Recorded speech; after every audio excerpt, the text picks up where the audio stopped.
The scratching of a pencil is, under normal circumstances, a quiet, unremarkable sound. In the stifling afternoon quiet of Aldera Junior High's third-year classroom, however, it seemed exceptionally loud. Scratch. Scratch. Pause. Scratch. The pencil itself was a standard, yellow number 2, meant for the hands of ordinary adolescents. But the hand holding it was anything but ordinary. It was massive, a sprawling, thick-fingered appendage roughly the size of a catcher's mitt. The skin was not the soft peach or tan of a typical Japanese teenager, but a deep, stony ash gray. Running along the back of the hand, climbing up the thick, corded muscles of the forearm, were naturally occurring dermal bone plates. They were flat, coin-sized discs of hardened calcium and keratin, a dark slate in color, overlapping slightly like the scales of a mythical drake or the armor of a mountain troll. These were lithoderms. And they belonged to Izuku Midoriya. At 14 years old, Izuku was a staggering 7 feet, 2 inches tall. He weighed just north of 350 pounds, and not a single ounce of it was fat.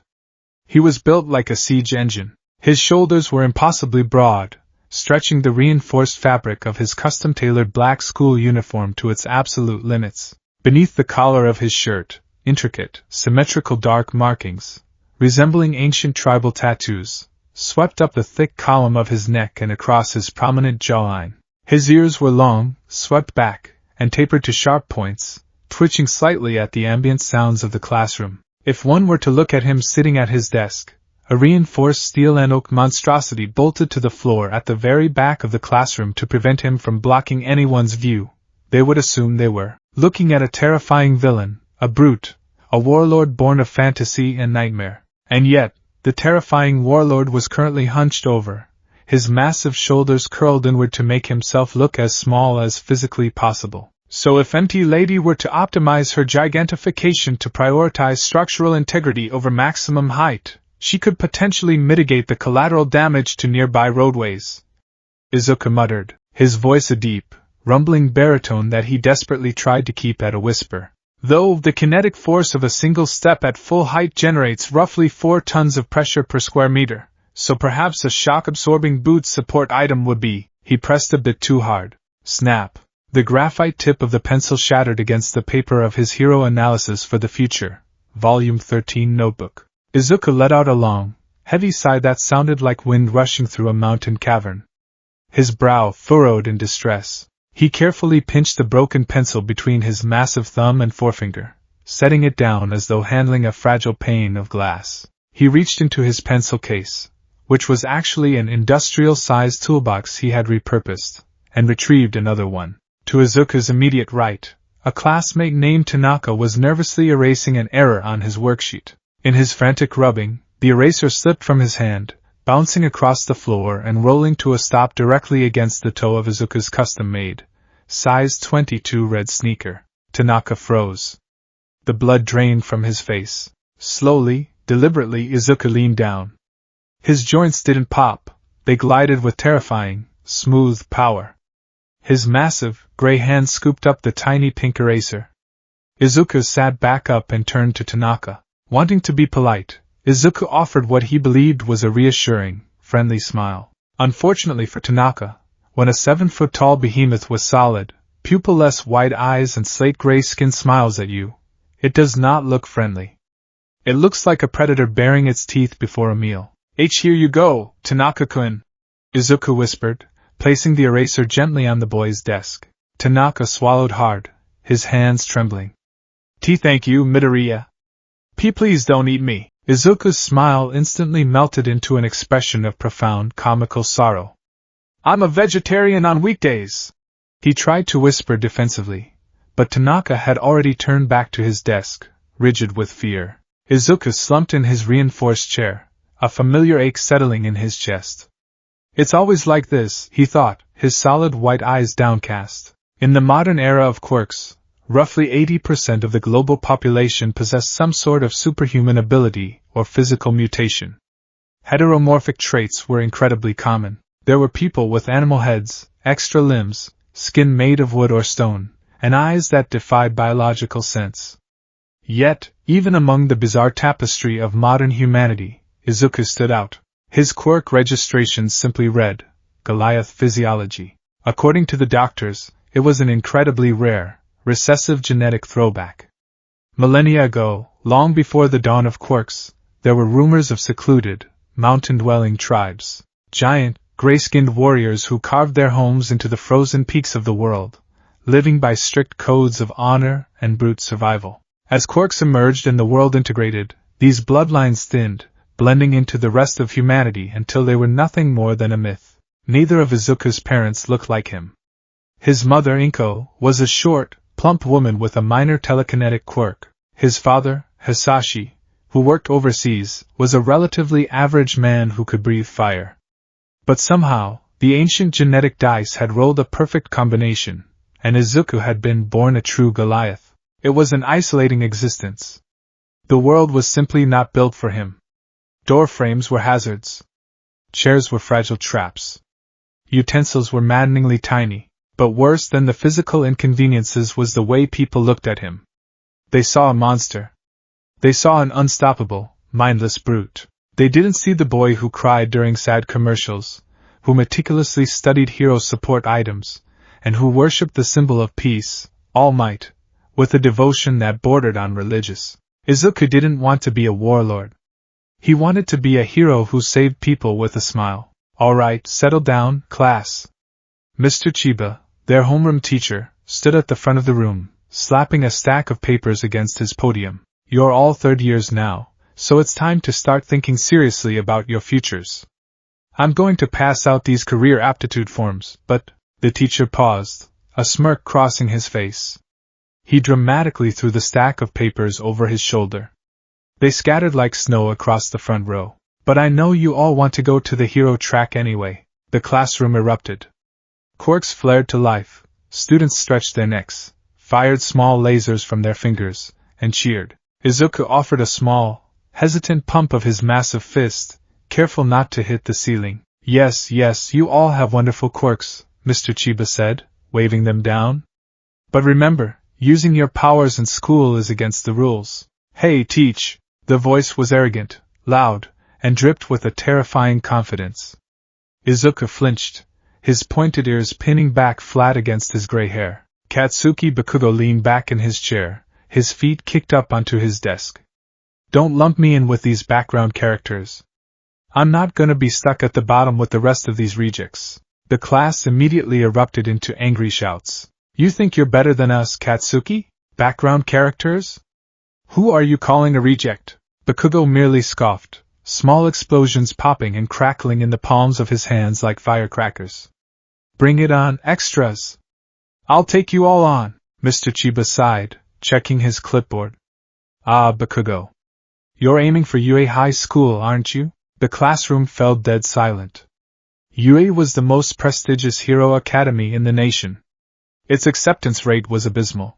To even apply required a level of arrogance, but to actually believe you could get in required something else entirely. The national school? Someone whispered. I heard the cutoff score this year is 79.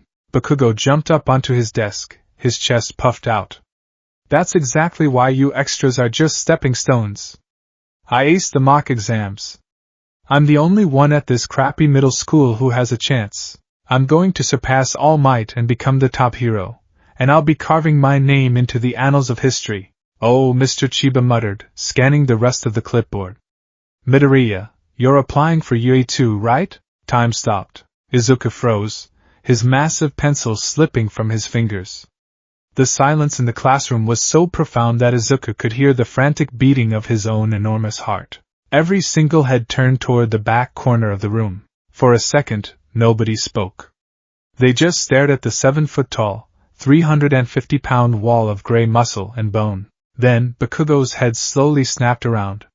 His crimson eyes locked onto Izuku, filled with a rage so hot it seemed to distort the air around him. Deku. It wasn't a shout. It was a low, lethal growl. Before the teacher could even react, Bakugo lunged.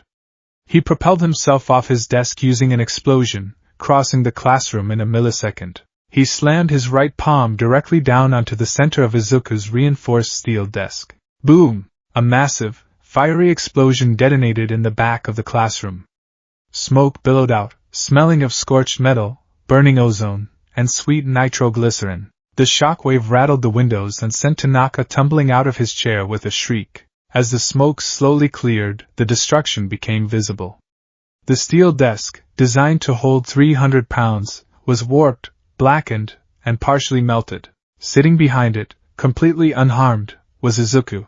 Bakugo's explosive palm was pressed directly against the thick, muscular forearm Izuku had reflexively brought up to protect his face. The intense heat of the blast had singed the sleeve of Izuku's uniform, burning it away to reveal the gray skin beneath. The lithoderms on Izuku's arm were glowing with a faint, dull red heat from absorbing the explosion, but the skin itself wasn't even blistered.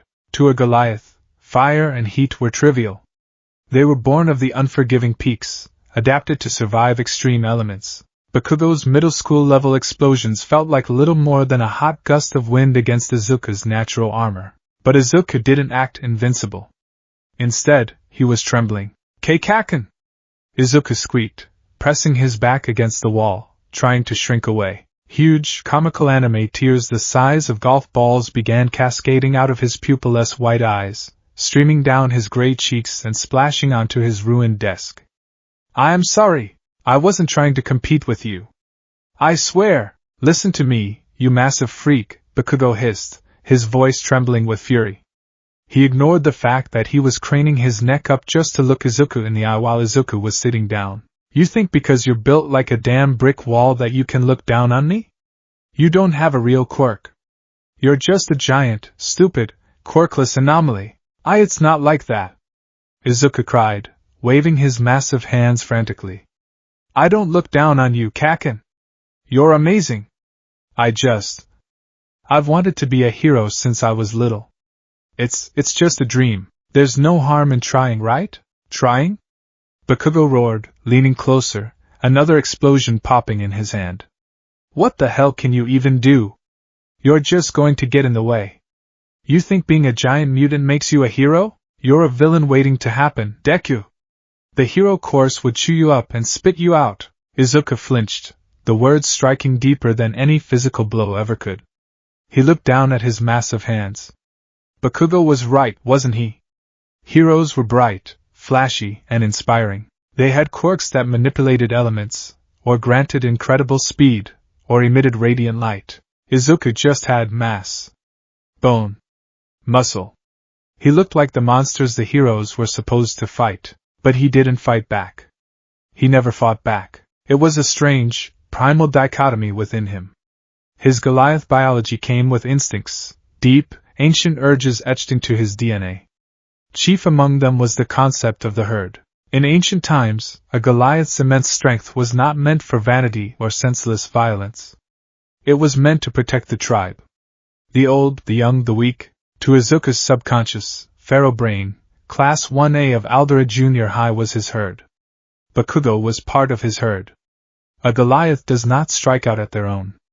A Goliath endures. A Goliath absorbs the pain so the weaker members of the herd do not have to suffer. Even if the herd bites, even if it rejects him, Izuku's biology and his naturally gentle heart absolutely forbade him from using his terrifying strength against a classmate. He knew, with absolute certainty, that if he actually hit Bakugo, he would break the boy in half. So, the giant wept, cowering before a boy half his size. "Just stay out of my way, you giant rock," Bakugo spat, turning his back on Izuku and stalking back to his seat. The rest of the class muttered, throwing nasty glares at Izuku, treating him like the aggressor despite him having done absolutely nothing. Mr. Chiba cleared his throat nervously, adjusting his glasses. "Why yes, well, let's get back to the career forms, shall we?" The final bell of the day was a merciful release. Izuku waited until the classroom was completely empty before he moved. He carefully packed his belongings into his oversized, reinforced canvas backpack.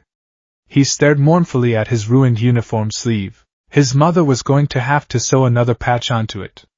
That was the third time this month.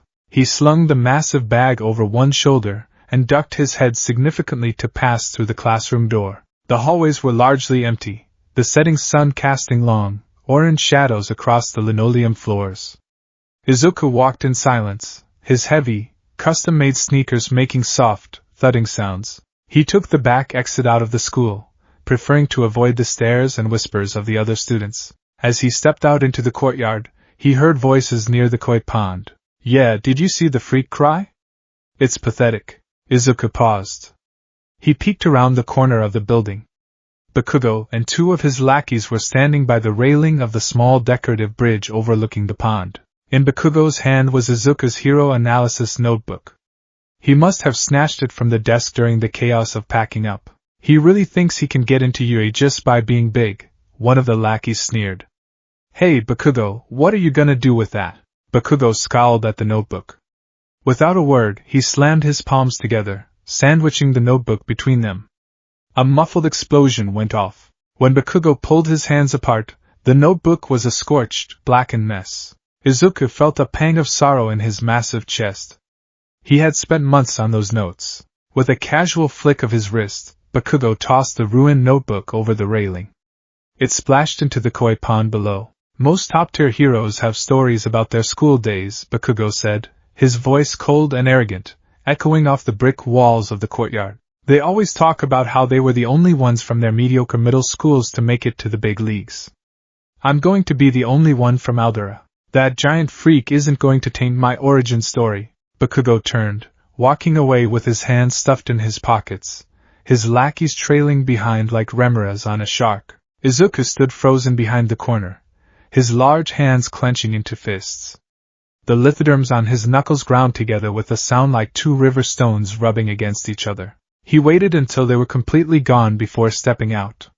He lumbered over to the bridge and looked down. The koi fish were nibbling at the scorched edges of his notebook, mistaking the paper for food. That's not food, guys, Izuku murmured, his deep voice vibrating with melancholy. He didn't need to use the stairs. He simply gripped the railing and lowered himself down the embankment, his massive frame navigating the drop with surprising, heavy grace. He crouched by the water's edge, a giant gray gargoyle brooding over a tiny pool. He reached into the water, his thick fingers carefully retrieving the soggy, ruined notebook. He held it in his palms, watching the water drip from the charred pages. You're a villain waiting to happen, Deku. Bakugo's words echoed in his mind. Izuku closed his solid white eyes. Was it true? When he looked in the mirror, he didn't see a hero.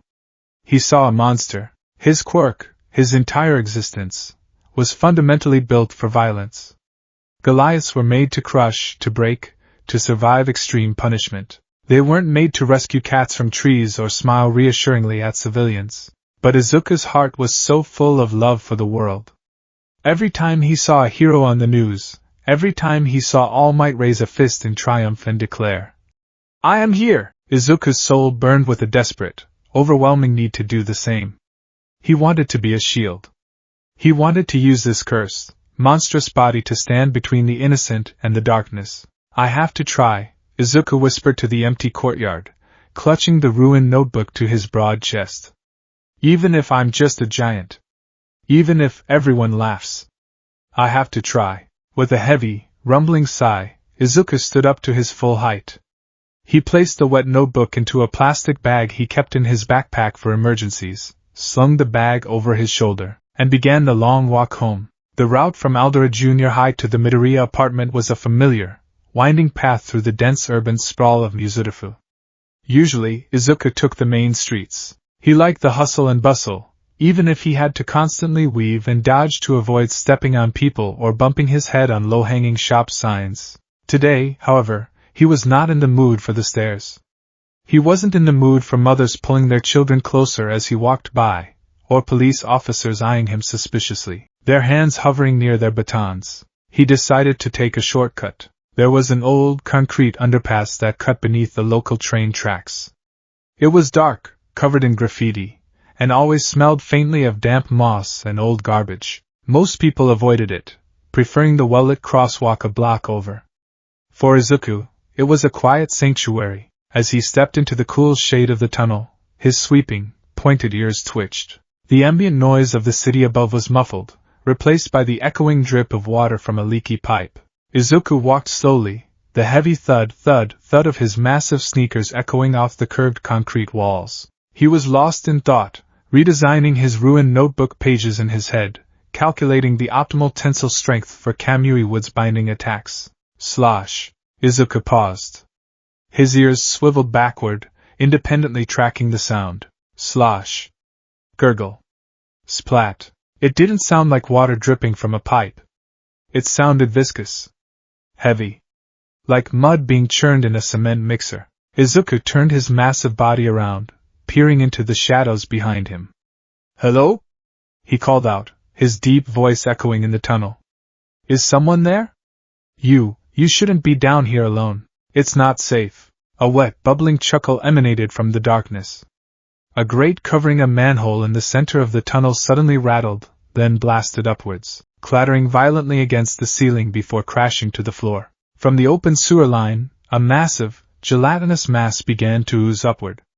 It was a vile, dark greenish-brown color, completely amorphous, composed of thick, foul-smelling liquid. Within the center of the shifting sludge, two massive, bloodshot eyes and a jagged mouth full of crooked teeth materialized. A medium-sized invisibility cloak, the sludge creature hissed, its voice wet and garbled.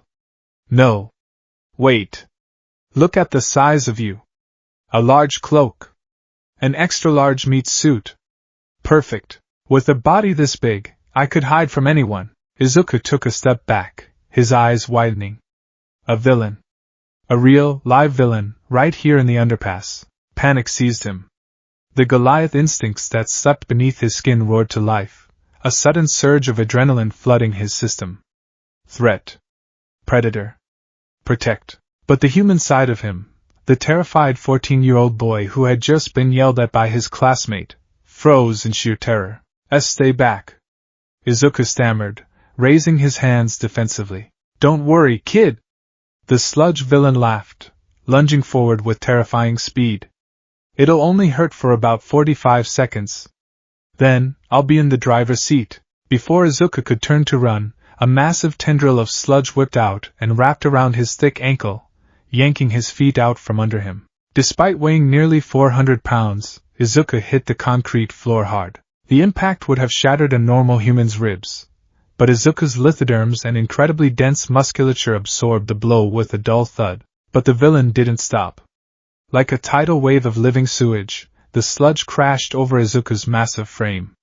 It enveloped his legs, his torso, pinning his arms to his sides. Then, it forced its way up toward his face. The villain's fluid nature allowed it to flow over Izuku's mouth and nose.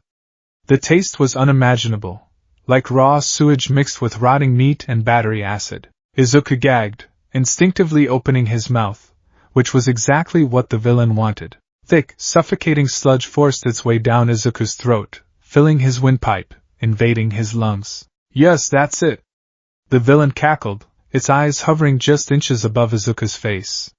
"Struggle all you want. You've got a tough body, kid, but you still need to breathe.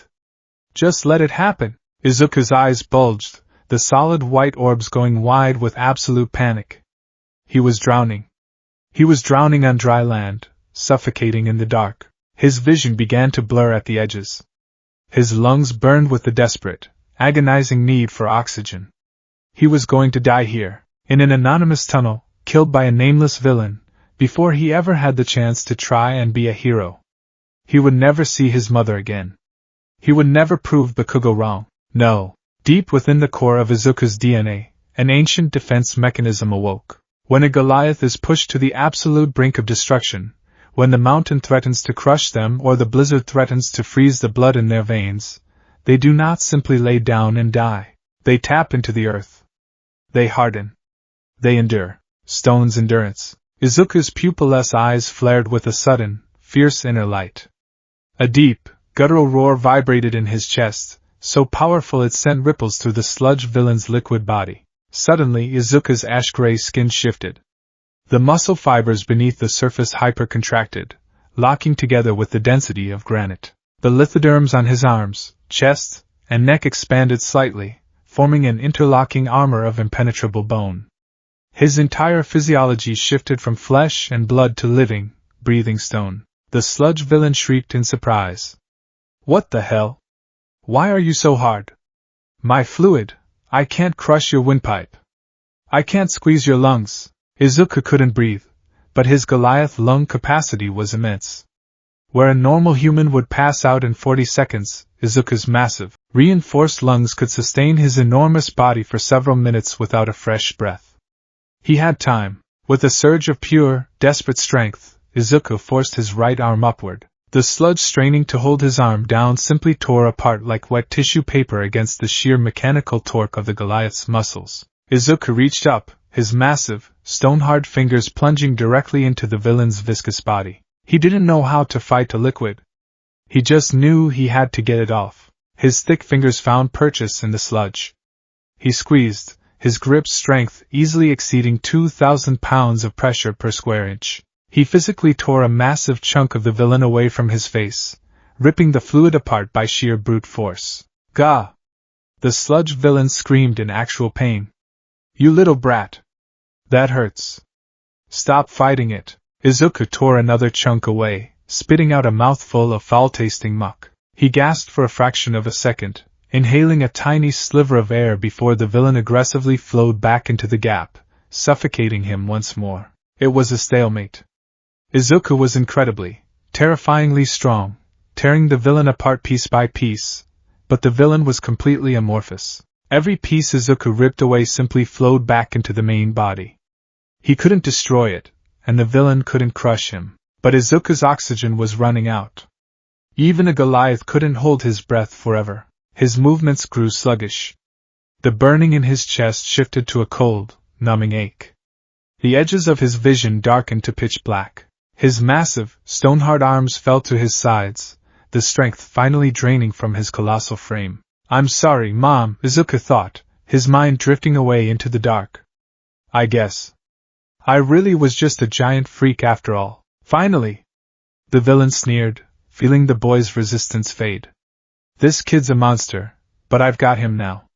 Time to take this body for a spin. But before the villain could fully merge with Izuku's comatose form, a metallic clang echoed through the tunnel. The manhole cover that the villain had blown off earlier suddenly went flying through the air, ricocheting off the concrete wall and skittering down the tunnel. The sludge villain froze, its liquid body trembling.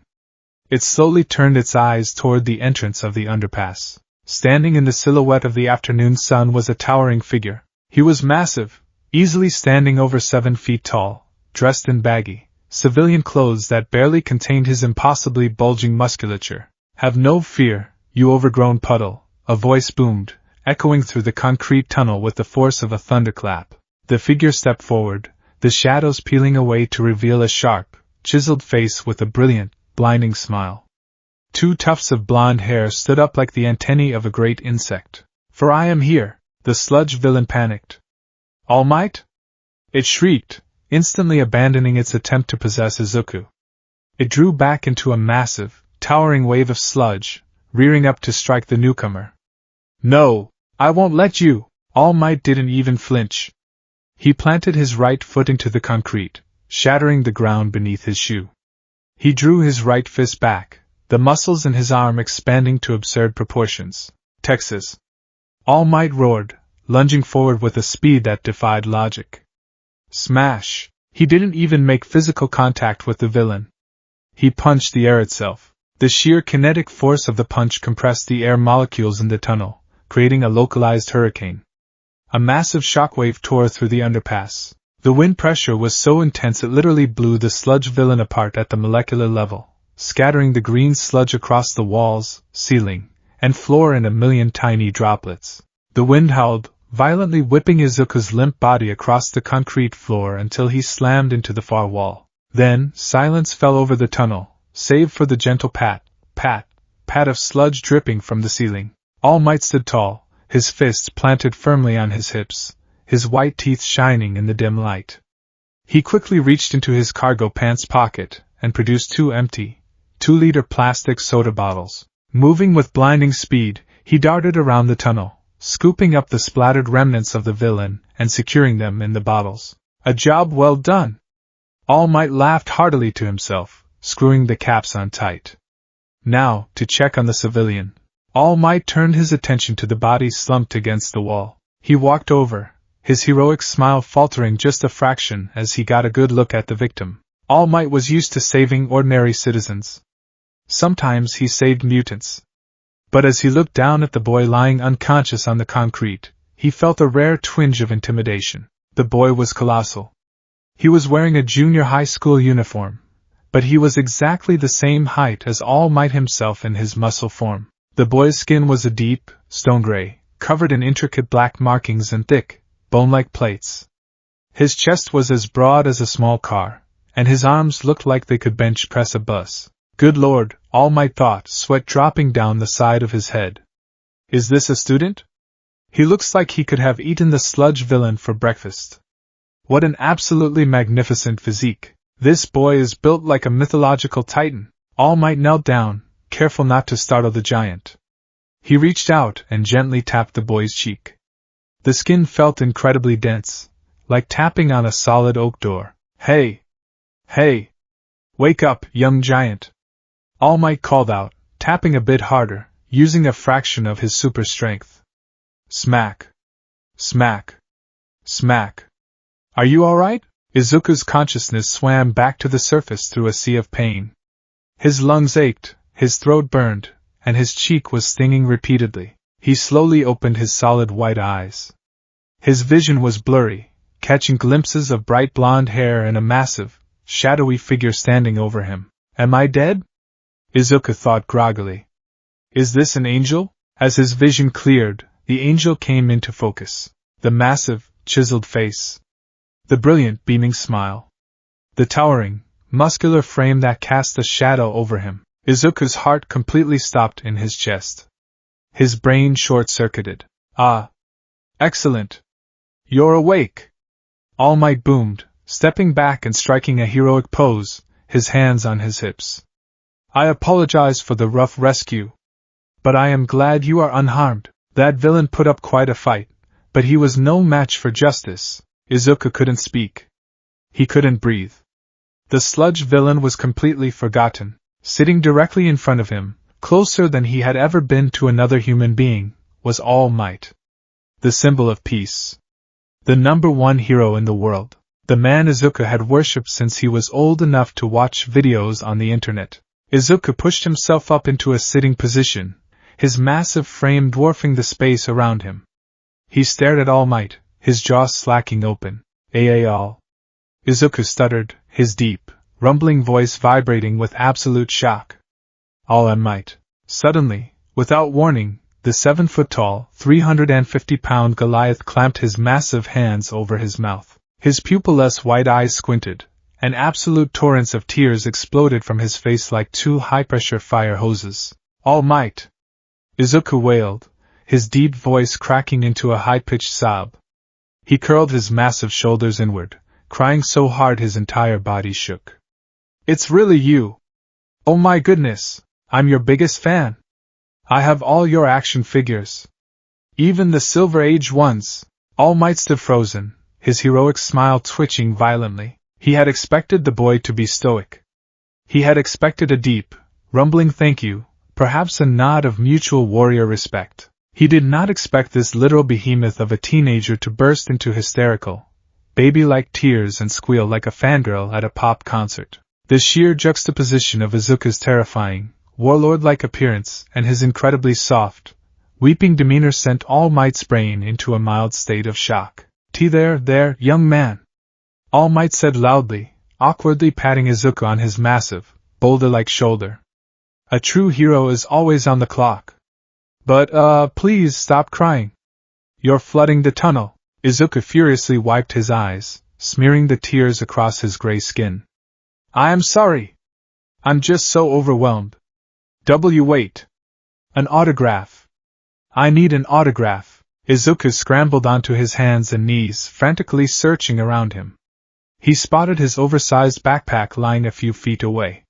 He lunged for it, his sheer mass making the concrete floor tremble. He ripped open the zipper and dug out the plastic bag containing his ruined, waterlogged hero analysis notebook. He pulled the charred, soggy notebook out and flipped it open, desperately searching for a dry page. Please, sir. If you could just sign right here. Izuku practically shoved the notebook into All Might's face, his massive hands trembling with excitement. All Might took the notebook, his eyes widening in surprise as he looked at the open page. It was already signed. Right there, covering a massive 2-page spread, was a perfect, bold, sharpest signature. All Might, Izuku gasped, staring at the signature in awe. He already signed it. He signed it while I was passed out. It's a heirloom. I'll hide it in a vault. I'll pass it down to my children. Izuku began aggressively bowing, his massive forehead slamming into the concrete floor with thunderous cracks, completely ignoring the damage he was doing to the pavement. Thank you? Thank you? Thank you? All Might's sweat dropped, taking a step back from the bowing giant. This kid is incredibly intense, he thought. And his head is as hard as steel. He's denting the floor. Well, I am glad to be of service, All Might declared, turning away and facing the tunnel exit. He patted the pockets of his cargo pants, making sure the 2 bottles containing the villain were secure. But I must be off. I have to deliver this vile criminal to the authorities. Stay out of trouble, young giant. Izuku stopped bowing, his head shooting up. Wait. Already? But I have so many questions. I need to know. I need to know if someone like me, someone built like a monster, can be a hero like you. No time for questions. The life of a pro is a constant battle against evil and the clock. All Might crouched down, the muscles in his legs coiling like massive springs. I bid you adieu. With a mighty leap, All Might blasted off the ground, rocketing out of the tunnel and soaring high into the afternoon sky. The wind pressure from the jump ruffled Izuku's hair. He stared up at the retreating figure of his idol. This was his only chance. He had spent his entire life being told what he was. A freak. A brute. A villain waiting to happen. The only person in the world who could tell him the truth, the only person whose opinion actually mattered, was flying away. Izuku's Goliath biology didn't give him time to think. It only gave him instinct. With a surge of pure, desperate adrenaline, Izuku lunged forward. He didn't just run. He moved with the terrifying, explosive speed of a charging rhino. He hit the edge of the tunnel, planted his massive foot, and leapt into the air with all the tremendous power his tree-trunk legs could generate. High above the city, All Might was enjoying the feeling of the wind on his face. Ah, another successful rescue. Now, to just drop this villain off at the precinct and thump. A massive, crushing weight suddenly latched onto All Might's right leg. It was so heavy that All Might's trajectory instantly dropped, his flight path angling downward. What in the world? All Might looked down, clinging to his leg, wrapping his massive, tree-trunk arms around All Might's thigh, was the giant gray teenager. The wind was whipping the boy's face, forcing his lips back into a comical, terrifying grimace as he sailed hundreds of feet in the air. Hey! All Might shouted, genuinely startled, blood spurting from his mouth for a fraction of a second in his panic. What do you think you're doing? Release me immediately. Your fanaticism has gone too far, young man. I can't let go! Izuku screamed, his deep voice tearing through the wind, tears streaming sideways off his face. If I let go now, I'll fall and die. Oh, right. That is a very valid point. All Might grimaced, trying to support the boy's massive weight. Good grief, he weighs as much as a boulder. My time limit is rapidly approaching. I need to land now. I just have to ask you one question. Izuku yelled, squeezing All Might's leg even tighter, the sheer grip strength making the number 1 hero wince. Please. All right. Just close your eyes and hold on. All Might commanded, scanning the cityscape below for a suitable landing spot. He spotted a tall, commercial office building with a flat, empty roof. Adjusting his trajectory, All Might strained against the incredible extra weight holding him down. He fired off a small burst of air pressure from his free hand to stabilize their descent. With a heavy, rattling thud, All Might landed on the rooftop, his knees bending deeply to absorb the combined impact of his landing and the 350-pound teenager strapped to his leg. As soon as their feet touched solid ground, Izuku detached himself. He instantly fell to his hands and knees, his ash-gray face turning a sickly shade of green. He began dry heaving violently, his massive shoulders heaving with every retch. All Might stood up straight, letting out a frustrated sigh. Good grief, young man. That was incredibly reckless. If you wanted to talk to me, you should have knocked on my agency's door, not hitched a ride midair. Izuku wiped his mouth with the back of his hand, his lithoderm scraping against the concrete. I'm sorry. I didn't think, my body just moved on its own. He slowly pushed himself up to a standing position. As he stood, he towered slightly over All Might. But the posture of the boy was completely submissive, his shoulders hunched, his solid white eyes looking down at his massive, gray hands. Well, All Might sighed, placing his hands on his hips. I suppose no harm was done. But I really must be going. I have a villain to deliver. Wait! Izuku blurted out, taking a step forward. All Might paused. Izuku swallowed the massive lump in his throat. This was it. The moment of truth. He looked down at himself. At his thick gray skin. At the bone plates embedded in his arms. At his sheer, monstrous size. He thought of Bakugo's fiery explosions, of the heroic, flashy quirks on the television, of the terrified looks of his classmates. All Might, Izuku began, his deep, rumbling voice trembling with vulnerable emotion. My entire life, people have looked at me and seen a monster. My quirk, it's just my body. I'm a Goliath. I don't shoot lasers, or create fire, or have super speed. I'm just big. And hard to break. Everyone says I look like a villain. They say a brute like me could never inspire people. Izuku slowly raised his head, his pure, solid white eyes locking onto All Might's shadowed, piercing blue ones. I don't care how much it hurts. I don't care if everyone laughs at me, Izuku said, fresh tears welling up in his eyes. I want to save people with a fearless smile, just like you. The giant boy clenched his massive fists, his voice cracking with the sheer weight of his dream. Even if I'm just a giant, freakish monster, can someone like me, can a Goliath, ever become a hero? The wind howled across the empty rooftop, whipping All Might's clothes around his muscular frame.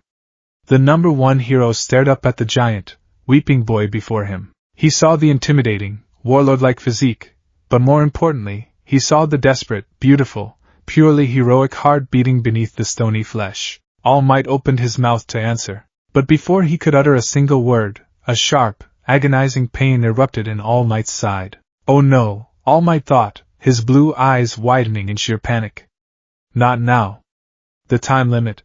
A massive cloud of steam suddenly exploded from All Might's body, hissing violently into the air and completely engulfing the symbol of peace. Izuku gasped, taking a step back and shielding his face with his massive arms. All Might? What happened? Are you okay? As the steam slowly cleared, Izuku blinked his white eyes in utter confusion. The towering, muscular god of justice was gone. Standing in his place, wearing baggy clothes that now hung off him like loose drapes on a coat rack, was a skeletal, emaciated man with sunken eyes and sharp, angular features. He looked like he was one strong gust of wind away from collapsing. The skeletal man coughed violently, a spray of blood splattering onto the rooftop concrete. Izuku stood frozen, his massive brain struggling to process what he was seeing. He looked at the skeletal man. Then he looked around the empty rooftop. Then he looked back at the skeletal man. Eh? Izuku screamed, his booming voice shattering the quiet afternoon sky. Eh? The man wiped the blood from his chin, turning his sunken, shadowed eyes up toward the terrified giant. Well, the skeletal man sighed, his voice raspy and exhausted. This is not ideal. The wind sweeping across the rooftop of the commercial office building was entirely ordinary, yet to Izuku Midoriya, it felt as though the atmosphere itself had shattered. He stood frozen, a colossal statue of gray flesh and bone, his pure white eyes locked onto the spot where the number one hero had been standing just moments before. In All Might's place stood a man who looked like a walking skeleton. His clothes, which had previously clung to bulging muscles with heroic tightness, now draped over sharp, jutting collarbones and a hollow chest like a deflated parachute. His neck was thin, his cheeks sunken, and blood trickled casually from the corner of his mouth. Izuku's massive brain struggled to bridge the gap between reality and the impossible. Izuku's voice tore from his throat, a deep, rumbling shout that vibrated the gravel beneath his colossal red sneakers. Where did he go? What happened? Who are you? Are you a shapeshifter? Did you shrink? Are you an imposter? The skeletal man sighed, a raspy, exhausted sound that seemed to rattle in his lungs. He wiped the blood from his chin with the back of a bony hand. I am All Might, he said, his voice entirely lacking the booming, thunderous resonance of his hero persona. Izuku took a step back, his massive hands waving frantically in front of his chest. And no. No way. That's impossible. All Might is a giant. He's fearless. He saves everyone with a smile. You're just some skinny guy. The man leveled a flat, unimpressed stare at the towering, 7-foot-tall teenager. You know how guys at the pool are always sucking in their guts and flexing to look tough? It's kind of like that. Izuku stared. His jaw hung open, exposing the slight point of his canines. A flex? The number one hero is just a fake flex? I'm not a fake, All Might grumbled, walking over to the rooftop railing. He moved slowly, every step looking like it cost him immense effort, a stark contrast to the kinetic hurricane he had been minutes prior. He leaned against the railing, looking down at the sprawling city of Muzidafu below. But this is the reality. The reality the world doesn't see. He turned back to Izuku, reaching down to the hem of his oversized white t-shirt. Slowly, he pulled the fabric up, exposing the left side of his torso. Izuku gasped, his pointed ears pinning flat against his gray hair. It was a catastrophic injury. An incredibly massive, jagged scar covered the entire left side of the hero's chest and stomach. The skin was violently purple and red, puckered and twisted in a chaotic web of scar tissue that seemed to radiate outward from a central crater. It didn't look like a surgical scar. It looked like someone had detonated a bomb inside his ribcage. 5 years ago, All Might said quietly, his sunken blue eyes staring out at the horizon. An enemy did this to me. My respiratory system was nearly destroyed. I lost my entire stomach. Through repeated, agonizing surgeries, I managed to survive, but I can't be fixed. Right now, I can only do hero work for about 3 hours a day. The rest of the time, this is what I am. Izuku's breath caught in his throat. His colossal frame slumped forward, all the adrenaline draining from his muscles. 5 years ago. Was it the fight with Toxic Chainsaw? You know your stuff, kid, All Might chuckled softly, though it ended in a wet cough. But no. That punk couldn't have put a scratch on me. This fight was kept under wraps to the public. The symbol of peace cannot be seen to be broken. If the world knew I was this weak, the criminal underworld would rise up in a wave of terror this society isn't prepared for. All Might let his shirt drop, covering the hideous wound. He turned his gaze up to Izuku. To the skeletal hero, the boy looked even larger now. The sheer mass of the teenager was intimidating, an undeniable force of nature molded into the shape of a middle schooler. You asked me a question, All Might said, his voice turning serious. You asked if someone like you, a Goliath, a giant, a monster, could become a hero. Izuku's hands clenched into massive fists. The lithoderms on his knuckles ground together with the sound of cracking stone. He braced himself. The life of a pro hero is a life of constant danger, All Might said, stepping away from the railing. It is not just about stopping purse snatchers or waving to the cameras. It is about putting your life on the line every single day. It is about facing down true, unadulterated evil. Your physiology, it's incredible, young man.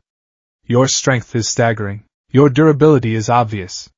Physically you have the tools. Izuku's pure white eyes widened. A spark of hope ignited in his chest. I have the tools. But All Might continued, raising a bony finger, heroes don't just rely on their bodies.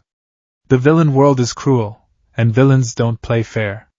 They will exploit your size. They will use your mass against you. They will target your heart. All Might walked toward the roof access door, resting his hand on the metal handle. Can a Goliath be a hero? I cannot simply say yes just because you have the strength. You need to be prepared to face death. And from what I saw down in that tunnel, you were paralyzed by fear before I even arrived. Your strength didn't save you when your lungs were full of sludge. The words hit Izuku like a physical blow. He flinched, taking a heavy step backward. It's not bad to dream, young man, All Might said softly, his sunken eyes filled with a sad sort of wisdom. But you have to consider what's realistic. If you want to use your body to save people, become a police officer. Become a rescue worker. They get mocked, but it's an honorable profession. But as for standing on the front lines, fighting villains, it takes more than just being a giant. With a final, mournful look, the skeletal man opened the door and disappeared into the stairwell, leaving Izuku alone on the roof. The heavy metal door clicked shut, the sound echoing with finality. Izuku stood there for a long time. The wind whipped his dark uniform around his massive frame. The bustling noise of the city below drifted up to him, a symphony of sirens, car horns, and distant voices. He looked down at his enormous hands. He flexed them, watching the gray skin pull tight over the shifting bone plates on his forearms. He was strong. He knew he was strong. He could bend steel rebar like a paperclip. He could shrug off extreme temperatures. But All Might was right. In the tunnel, despite all his ancient, genetic power, he had been helpless. The sludge villain had simply bypassed his armor by attacking him from the inside. Izuku had been terrified, completely and utterly frozen by the realization of his own mortality. I'm not a hero, Izuku thought, huge, fresh tears pooling in his pure white eyes. I'm just a big coward in a giant's body. Kaken was right. All Might is right. I should just give up. He reached into his massive backpack, his thick fingers brushing against the soggy, ruined hero analysis notebook. He pulled it out, looking at the charred cover. He had filled 13 volumes with notes, strategies, and dreams. And it was all for nothing. With a heavy, rumbling sigh that sounded like shifting tectonic plates, Izuku shoved the notebook back into his bag and slung it over his shoulder. He walked to the stairwell door. He had to turn sideways and duck his head significantly to pass through the frame, a familiar, humiliating reminder that he didn't belong in this world. As he descended the stairs, his heavy sneakers thudding against the concrete, he resigned himself to his fate. He would look into the police academy. Or maybe construction work. Somewhere his mass would be a tool, not a liability. Boom! Izuku paused on the third-floor landing. The building shook slightly. It wasn't an earthquake. It was a sharp, localized shockwave. Boom! Boom! Izuku's pointed ears swiveled, zeroing in on the sound. He recognized the sharp, concussive crackle of those explosions. He had heard them every day for years. They sounded like, "No, that's impossible," Izuku thought, shaking his massive head. Kaken wouldn't be using his quirk in the middle of the city. He wants to go to UA. He wouldn't risk his record by causing a scene. But the explosions continued, growing more frantic. Accompanied by the explosions were the sounds of sirens, screams, and the chaotic noise of a panic. Izuku's heart rate began to climb. He rushed down the remaining flights of stairs, taking them 3 at a time. He burst out of the building's lobby and onto the street. A few blocks away, over the rooftops of the Tatooine shopping district, thick black smoke was billowing into the sky. Fire licked at the edges of the commercial buildings. Izuku's breath caught. He remembered the sludge villain. He remembered All Might grabbing his leg. Wait! Izuku thought, his eyes widening in horror. When I grabbed him in the air, he struggled. Did he drop the bottles? The realization hit him with the force of a runaway train. If the villain was loose again, it was his fault. His selfishness, his desperate need to ask a question, had set a killer back out onto the streets. Without thinking, Izuku broke into a run. For a Goliath, running was not a subtle action. At 350 pounds, every footfall was a localized seismic event. His massive red sneakers slammed into the pavement with thunderous cracks. Pedestrians leaped out of his way, screaming as the 7-foot-tall gray behemoth barreled past them like a freight train of muscle and bone. Izuku didn't care about the stares. He didn't care about the panicked shouts. He just needed to know. He arrived at the entrance of the shopping district, sliding to a halt that dug deep black gouges into the asphalt. The scene was pure chaos. An entire block of the commercial district was engulfed in flames. Storefronts were shattered, cars were overturned, and a massive crowd of onlookers was being held back by a line of police officers. Standing in the center of the destruction, laughing maniacally, was the sludge villain. Ahahaha! Look at all this extra power! The villain roared, its liquid body now towering nearly 3 stories high. It swept a massive tendril of sludge, tearing a lamppost out of the ground and hurling it into a nearby building. Standing on the front lines were several pro-heroes. Izuku recognized them instantly. Kamui Woods, Empty Lady Backdraft, and Death Arms. "We can't get close," Kamui Woods shouted, using his wooden branches to catch falling debris. "He's too fluid. I can't bind him, and he keeps setting off those explosions. I need a two-lane road to use my quirk," Empty Lady complained, standing at the edge of the district. "I can't giant size here. I'll crush the buildings. Just keep the fires contained." Death Arms bellowed, his muscular frame tense with frustration. "We have to wait for someone with a suitable quirk. We can't do anything." Izuku stared in horror. The heroes are completely helpless.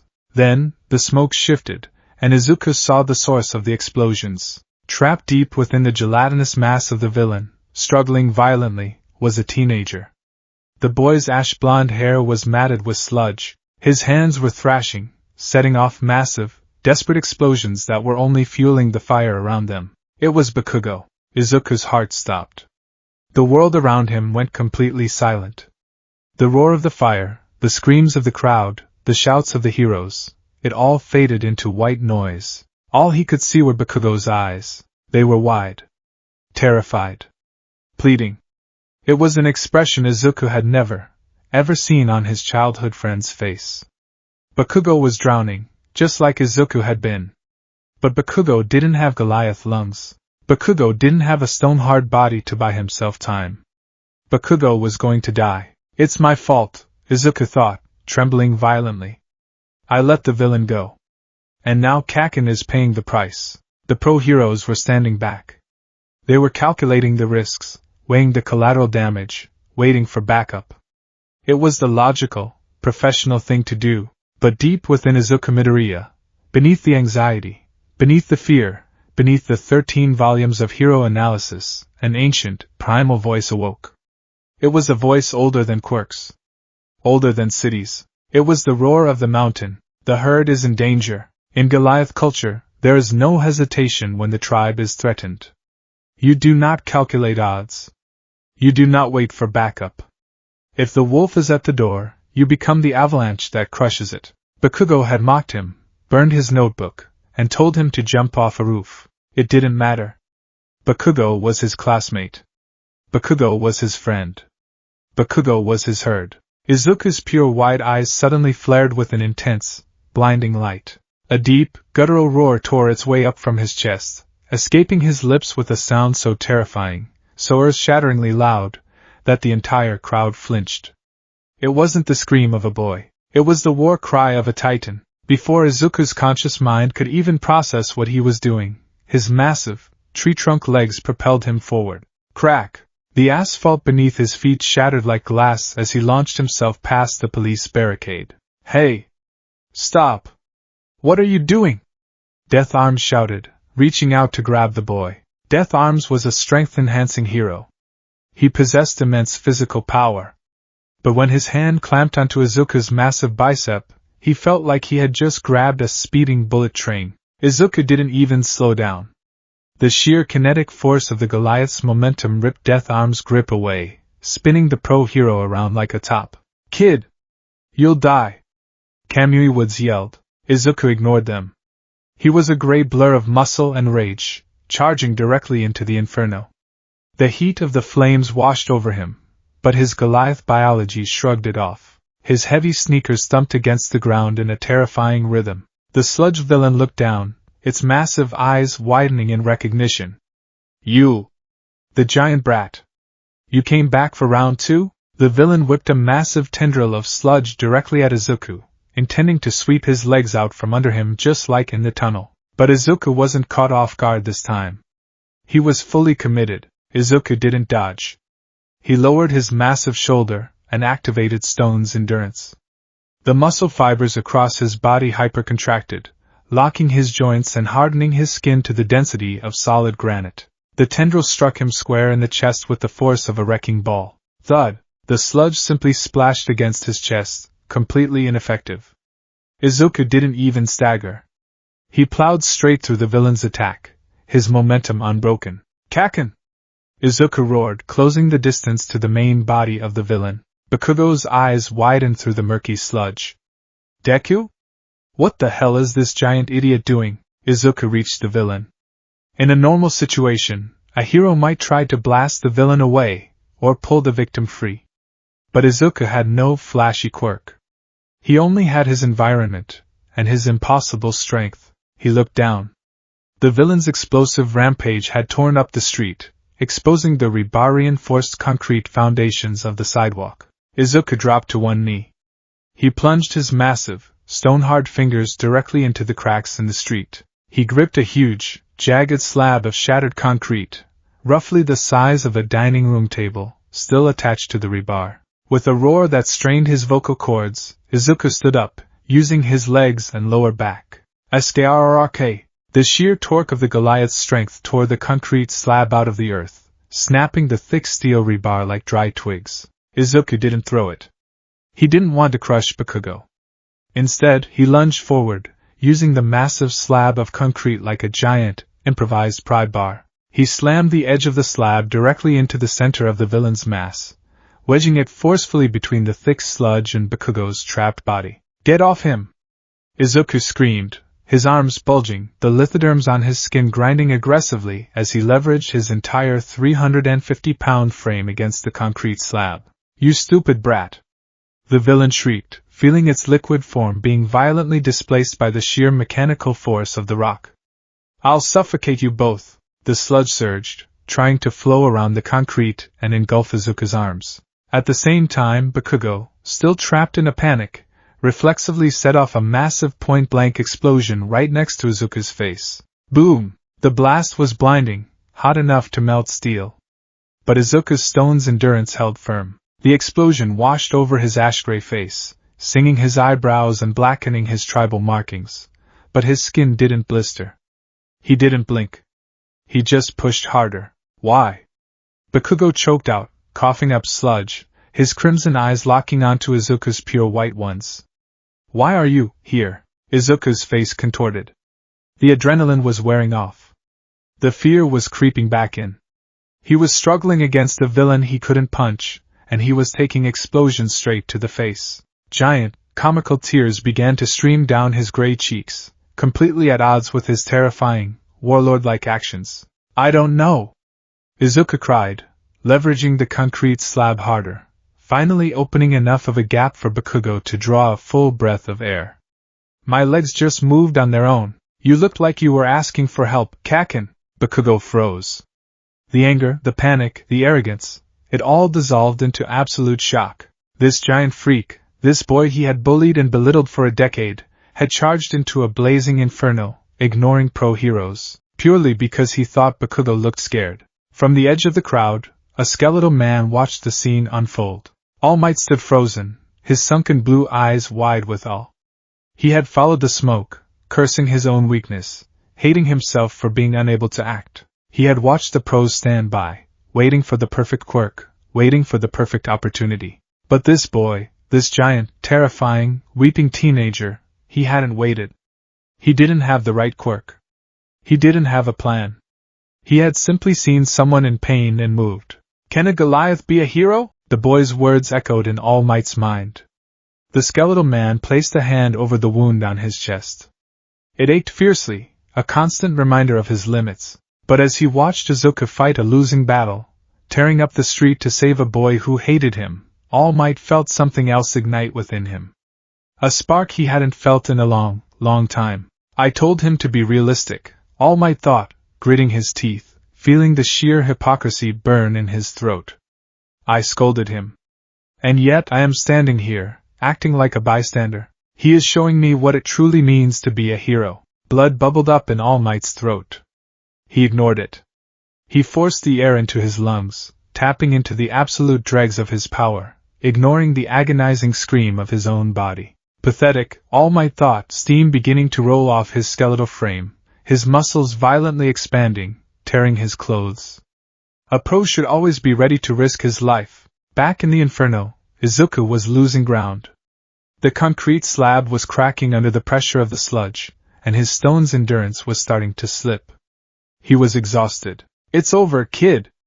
The villain laughed, surging forward to engulf Izuku entirely. But suddenly, a massive hand clamped down on Izuku's broad shoulder. Izuku flinched, looking back. Standing behind him, completely ignoring the flames, was All Might. The symbol of peace was back in his muscular form, his blue eyes blazing with absolute fury and unyielding resolve. Blood was trickling from his smile, but he looked like a god of war. "I really am pathetic," All Might said, his voice booming with undeniable power. Izuku gasped. "All Might? I told you the traits that make a great champion," All Might roared, stepping past the massive teenager and reaching his hands directly into the sludge. "But I didn't live up to my own ideals. Pros are always risking their lives." All Might grabbed Bakugo by the collar with one hand, violently yanking him free from the villain's grip. With his other arm, he drew back his fist. The muscles in his bicep bulged so large they looked like they were going to burst. "Detroit!" The villain screamed, trying to retreat, but it was too late. Smash! All Might punched downward, striking the very center of the villain's mass. The resulting shockwave was apocalyptic. The sheer kinetic energy of the punch completely eradicated the sludge, blowing the villain into microscopic particles. But it didn't stop there. The air pressure created a localized tornado that ripped through the street, extinguishing the raging fires in a single, massive gust of wind. The shockwave shot straight up into the sky, tearing the clouds apart. Izuku had to cross his massive arms and dig his fingers into the asphalt just to keep from being blown away by the sheer force of the hero's power. When the wind finally settled, the street was destroyed. The villain was splattered across a 3-block radius in harmless, unconscious droplets. And above them, dark clouds were rolling in, completely altering the weather pattern. Rain began to fall, washing away the ash and smoke. The crowd was dead silent. Then they erupted. "He changed the weather. All Might is incredible. He saved the day in one punch." Izuku slumped forward onto his hands and knees, panting heavily. The adrenaline left him completely, leaving his colossal body feeling like lead. He looked at his hands. They were scraped, bleeding slightly where the rebar had cut through his lithoderms. He hadn't won. He had just delayed the inevitable. Once again, All Might had to save him. The aftermath was a blur of flashing lights, shouting police officers, and medical personnel. Bakugo was sitting on the back of an ambulance, wrapped in a blanket, staring blankly at the ground. Several pro-heroes were surrounding him, praising his resilience and his powerful quirk. "You were amazing, kid!" Death Arms praised, clapping Bakugo on the back.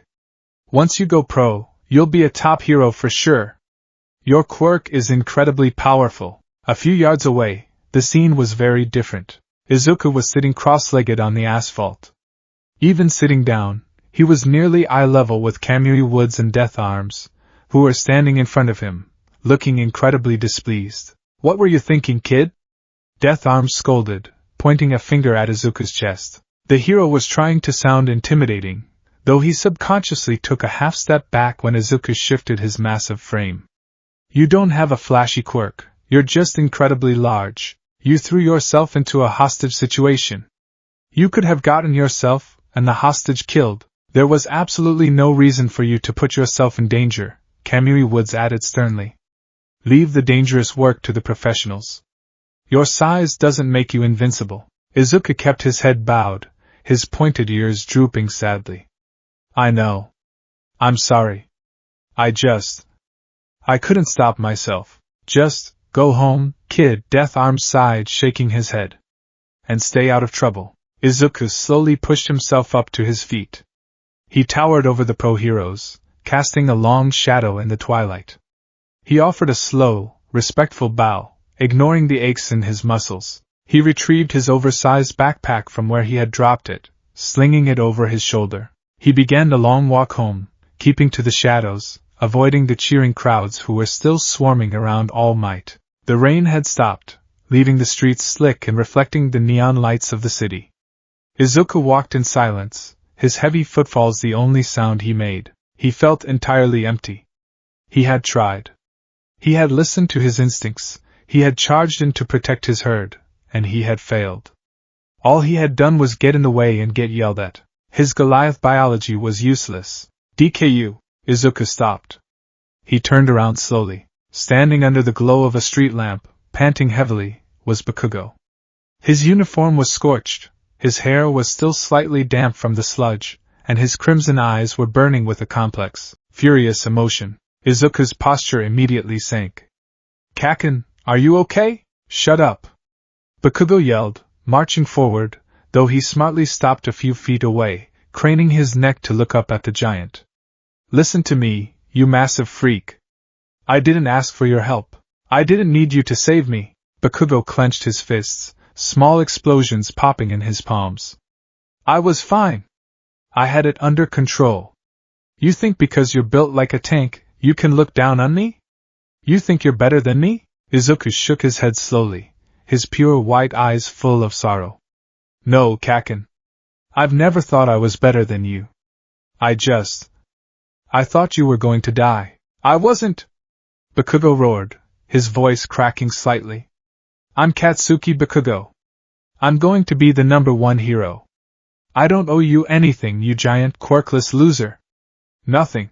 With a furious huff, Bakugo spun around and stomped away, disappearing into the shadows of the street. Izuku watched him go, a small, sad smile crossing his face. Bakugo was proud. He would rather die than admit he needed help from the giant he had bullied. But he was alive.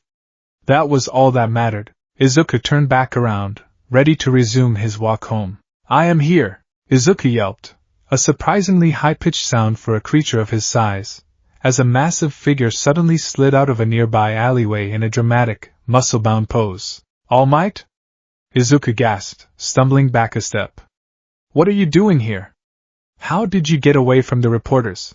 All Might stood tall, striking a victorious pose, laughing heartily. "Ha! Evading the press is merely a side quest for a true hero. Suddenly, a cloud of steam erupted from All Might's body.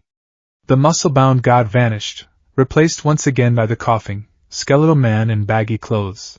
"I simply slipped away in the confusion," Small Might finished, wiping a drop of blood from his chin. Izuku panicked. "Are you okay? You pushed yourself past your limit today. Twice. Because of me." All Might held up a hand, silencing the giant boy. He walked over, looking up at Izuku's imposing gray face. "Young man," All Might said, his voice quiet but filled with intense sincerity. "I came here to thank you. And to apologize." Izuku blinked, confused. "Apologize? To me? Earlier today, I told you to be realistic," All Might said, looking down at his bony hands. "I told you that your size and strength weren't enough. I spoke from a place of fear, projecting my own limits onto you. But today, of all the people in that crowd, of all the pro-heroes with their flashy quirks and perfect tactics, it was you." All Might looked up, his sunken blue eyes piercing straight through Izuku's insecurities. "You, a timid, giant boy with no combat training, were the only one who acted," All Might said. "You didn't hesitate. You pushed past your own fear, you weaponized your environment, and you fought a villain you knew you couldn't beat, all to save a single life." Izuku's breath hitched. His pointed ears perked up, and his massive hands began to tremble. "Top heroes have stories about them from their school days," All Might continued, stepping closer. "Most of their stories have one thing in common. Their bodies moved before they had a chance to think." Izuku let out a choked sob. He remembered the feeling. The sheer, overwhelming instinct. The roar of the mountain telling him to protect his herd. "That was true for you today, wasn't it?" All Might smiled, a genuine, warm expression that didn't need muscle to be inspiring. Izuku couldn't speak. He could only nod, hot tears spilling from his pure white eyes, cascading down his stone-gray cheeks. "You asked me if a Goliath could be a hero," All Might said, his voice rising, carrying the undeniable weight of destiny.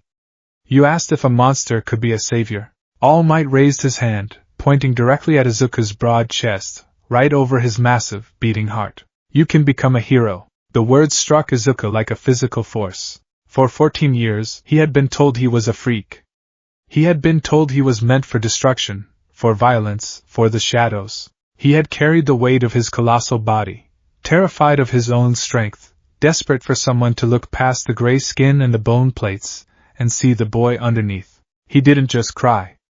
Izuku Midoriya collapsed. He fell to his knees, his massive, 350-pound frame hitting the pavement with a heavy thud. He buried his massive face in his hands, bending forward until his forehead rested against the wet asphalt. He wept openly, loudly, a deep, rumbling wail that echoed down the empty street. It was the sound of 14 years of isolation, fear, and desperate hope finally shattering into pieces. All Might stood silently, watching the giant boy weep. He didn't tell him to stop. He simply let him release the burden. After several minutes, Izuku's sobs subsided into heavy, shuddering breaths. He slowly pushed himself up, still on his knees, wiping his eyes with his thick forearms. I deem you worthy of my power, All Might said suddenly. Izuku froze mid-sniffle, looking down at the skeletal man in absolute bewilderment. Huh? Your power? My quirk is a closely guarded secret, All Might said, looking around to ensure the street was empty. The public believes I possess a natural strength enhancement quirk. But that is a lie. My quirk was passed down to me like a sacred torch. Izuku's massive brain shifted gears instantly, the hero fanba momentarily overriding the emotional breakdown. Passed down? But that goes against everything we know about quirk genetics. Quirks are biological traits. They can't simply be transferred like an object. Are you saying your quirk is a mutation that allows for cellular? Stop muttering, you giant nerd! All Might laughed, though he looked fond. Yes, it defies logic. But it is the truth. My quirk is the crystallized power of generations. It is called One for All. One for All, Izuku repeated, his deep voice rolling over the syllables. It is a web of voices, a cultivation of raw power, passed from one person to the next, growing stronger with every vessel, All Might explained, clenching his fist. I was looking for a successor. I thought I needed someone with a perfect quirk, or a perfect mind. But today, I realized what this quirk truly needs. All Might looked up, meeting Izuku's pure white eyes. It needs a vessel with a heroic heart, All Might said. And quite frankly, looking at you, I don't think there is a vessel on this planet physically stronger than you are right now. Your Goliath body is incredible. It is built to endure. Built to protect. If we combine your ancient, genetic might with the boundless, cultivated power of One for All Might grinned, a fierce, terrifyingly optimistic smile. You won't just be a hero, young Midoriya. You will be unstoppable. A true, unbreakable shield for this world. Izuku knelt there, the neon lights of the city reflecting in the puddles around him. He looked at All Might, then down at his massive, stone-gray hands. He wasn't a monster. He wasn't a villain waiting to happen. He was a vessel.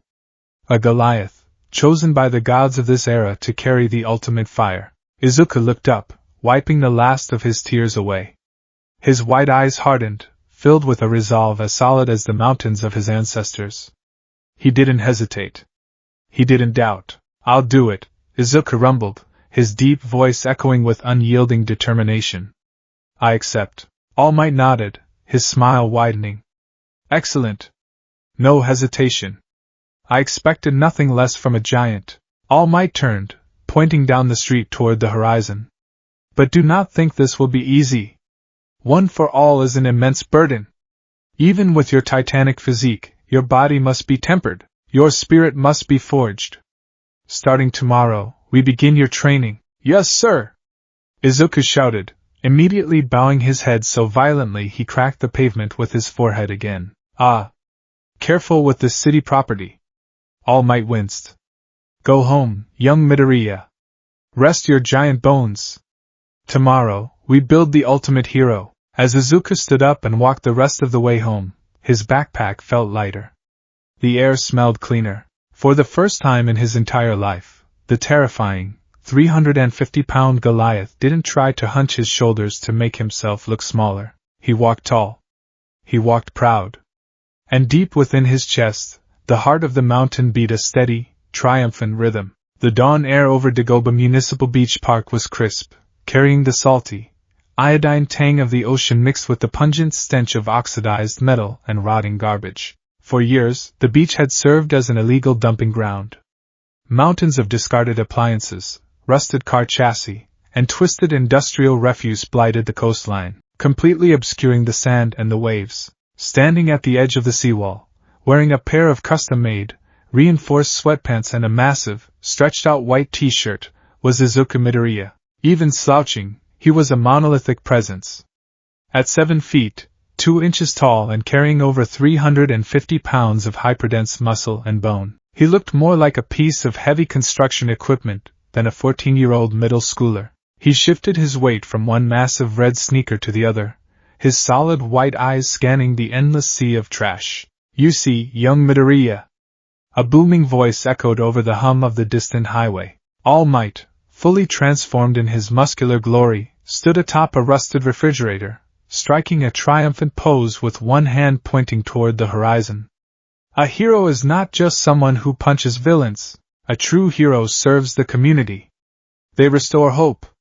And right now, this beach is crying out for a hero. Izuku stared at the sheer volume of debris. We're going to clean the beach?" His deep, rumbling voice vibrated in his chest. "Exactly." All Might leapt down, landing with a heavy thud that kicked up a cloud of sandy dirt. He pulled a thick stack of papers from his pocket and thrust them toward the giant boy. "I have developed the ultimate training regimen. The aim to pass, American Dream Plan. This schedule dictates your sleep, your meals, and your daily cleanup goals. By the time 10 months have passed, this beach will be pristine, and your body will be ready to receive one for all." Izuku gingerly took the papers with his colossal, ash-gray hands. He squinted at the incredibly detailed schedule. This is amazing, All Might. You calculated my caloric intake? Wait, 2,000 calories a day? All Might grinned, flashing his teeth. Of course. A standard, rigorous diet for a growing boy aiming to build lean muscle mass. Izuku looked up, his pointed ears twitching downward in confusion. All Might.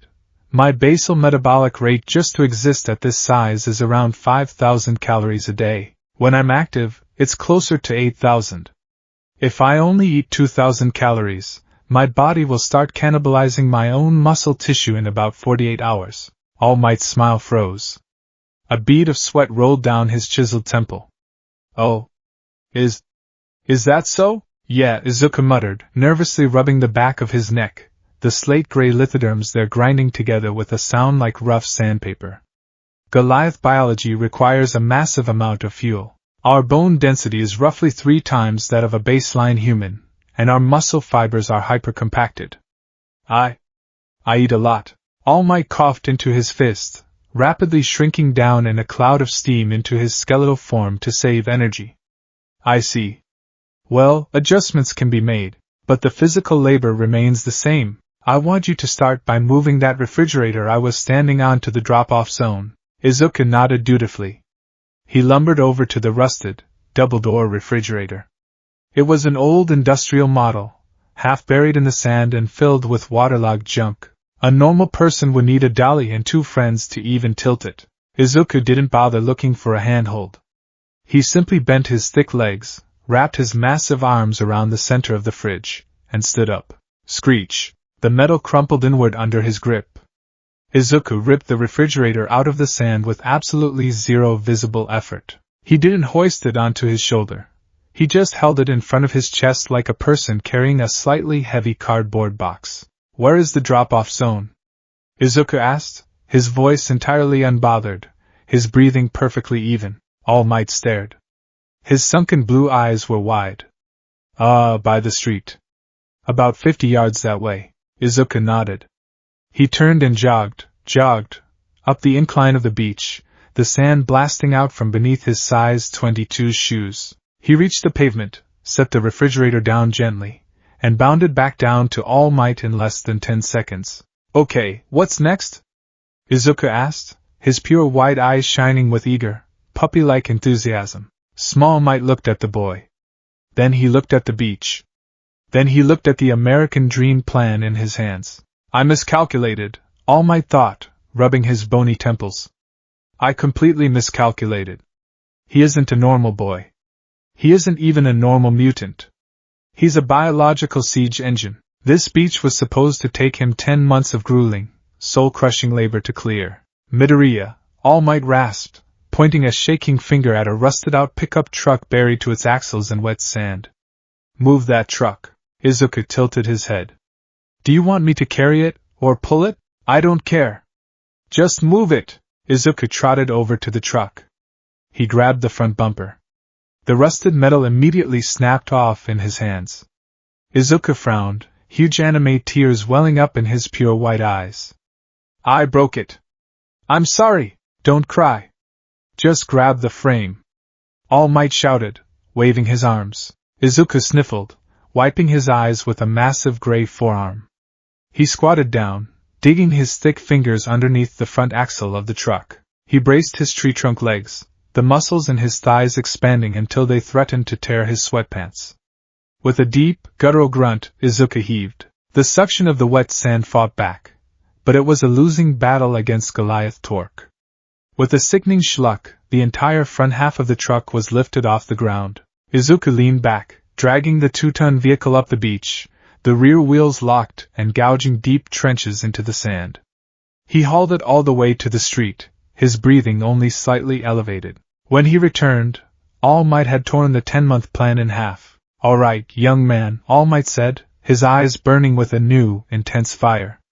We are throwing out the baseline. You are already in possession of superhuman strength. So, we are going to train you like a superhuman. The first 4 months of training were a blur of unimaginable destruction and physical exertion. Dagoba Beach, which had accumulated decades of refuse, was systematically dismantled by a single teenager. Izuku didn't just move trash, he processed it. His Goliath biology was a marvel of ancient adaptation.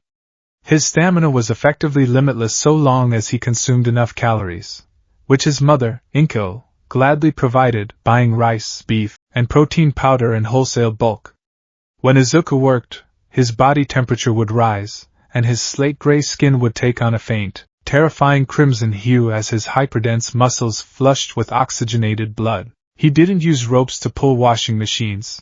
He chained them together by the dozens and dragged them like a massive sled. When he encountered piles of twisted steel girders that were too awkward to carry, he would simply bend them in half with his bare hands until they fit into manageable bundles.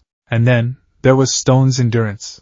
All Might quickly learned that Izuku's skin possessed an active defense mechanism. When Izuku braced himself, he could consciously hypercontract his muscle fibers and harden his dermal layers, turning his skin into something harder than granite. It made him entirely immune to cuts from rusted metal, broken glass, or sharp jagged edges. He would dive headfirst into piles of razor-sharp scrap and emerge completely unharmed, his lithoderm scraping against steel with the sound of a sword being drawn from a scabbard. By the end of the 4th month, midway through summer, the impossible had happened. The beach was completely spotless. The sand was pristine, gleaming white under the rising sun.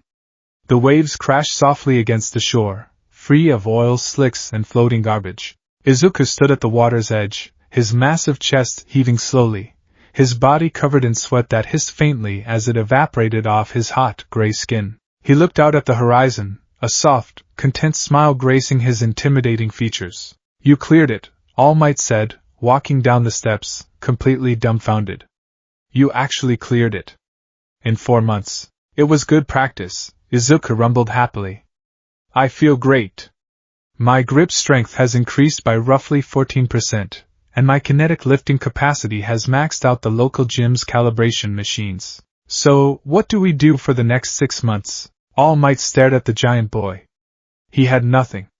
The entire plan hinged on this taking 10 months. If he gave Izuku one for all right now, the boy's body could absolutely handle it. But he still needed 6 months to prepare for the UA entrance exam.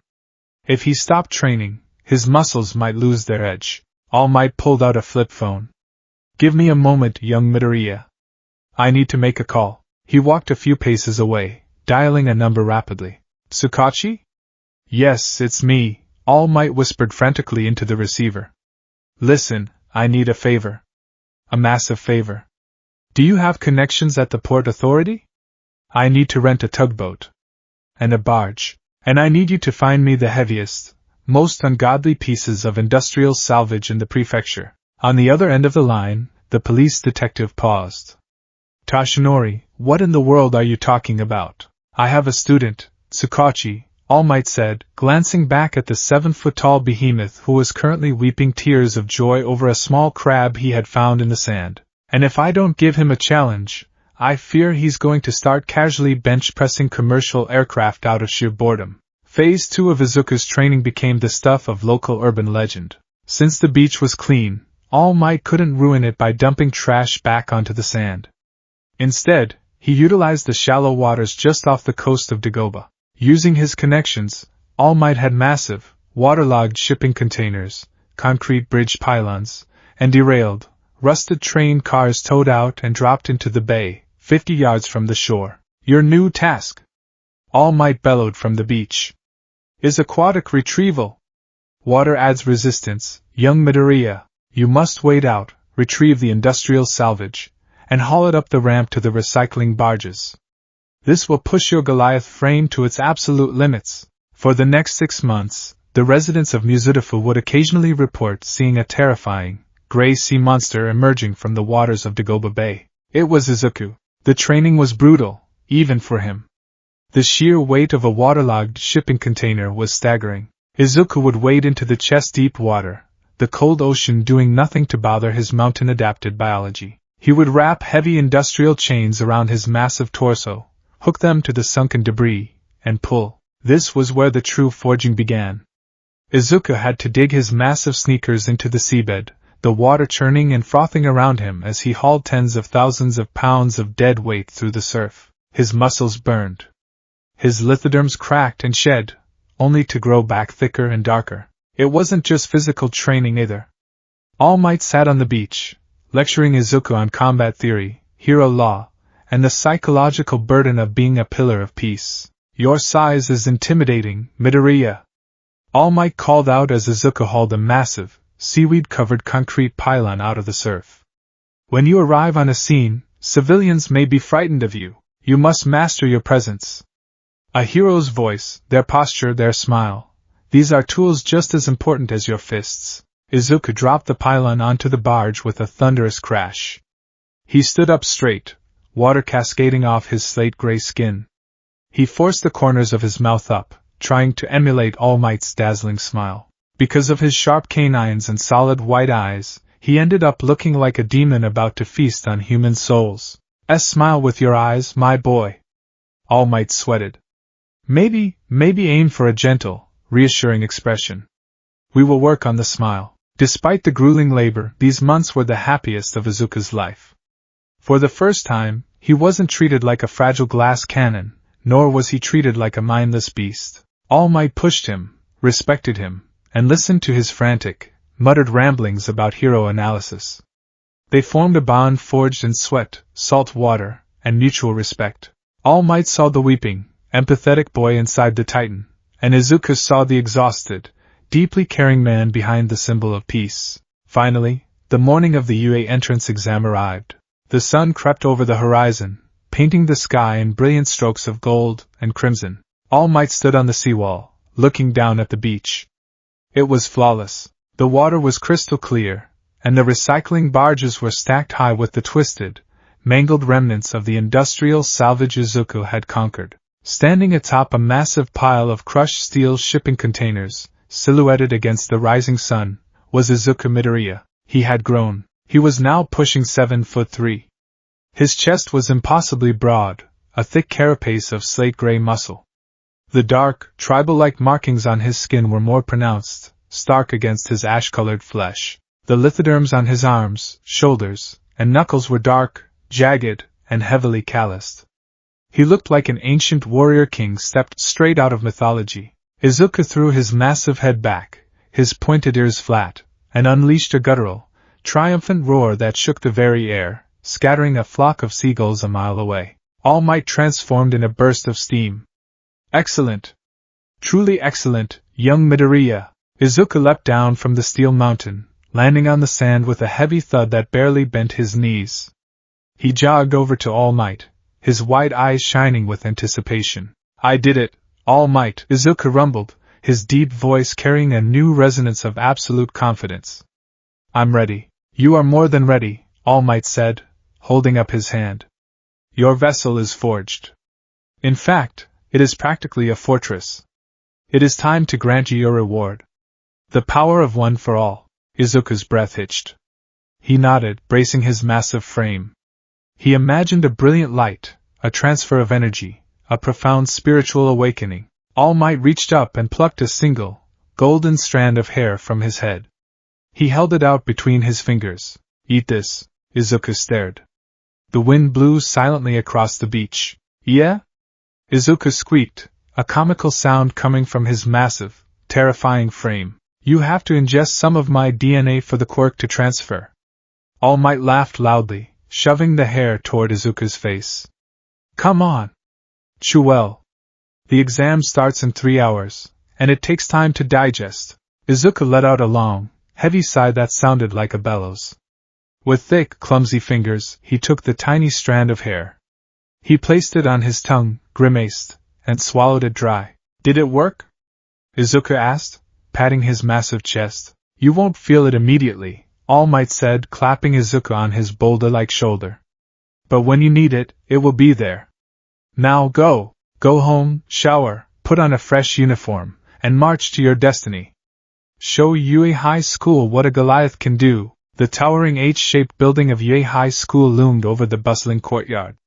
Hundreds of prospective students were making their way toward the massive front gates, buzzing with nervous energy. Izuku Midoriya stood at the edge of the campus, frozen in terror. He was wearing his freshly pressed black middle school uniform, though his mother had needed to sew extra elastic into the shoulders to accommodate his newly expanded back muscles. He gripped the straps of his enormous backpack, his heart hammering against his ribs. I'm here, he thought, taking a deep, shuddering breath. I'm actually here. He took a step forward, instantly towering over the sea of students. As he waded into the crowd, a familiar phenomenon occurred. Like Moses parting the Red Sea, the students subconsciously parted around him. They took one look at the 7-foot-tall, gray-skinned behemoth with solid white eyes, and their self-preservation instincts kicked in, leaving a wide, empty circle around Izuku as he walked. Whoa, look at the size of that guy, a student muttered. Is he taking the exam or is he the final boss? Another whispered. Izuku hunched his massive shoulders, trying to look smaller, the old habits dying hard. Just ignore them, Izuku. You're here to pass. Out of my way, Deku.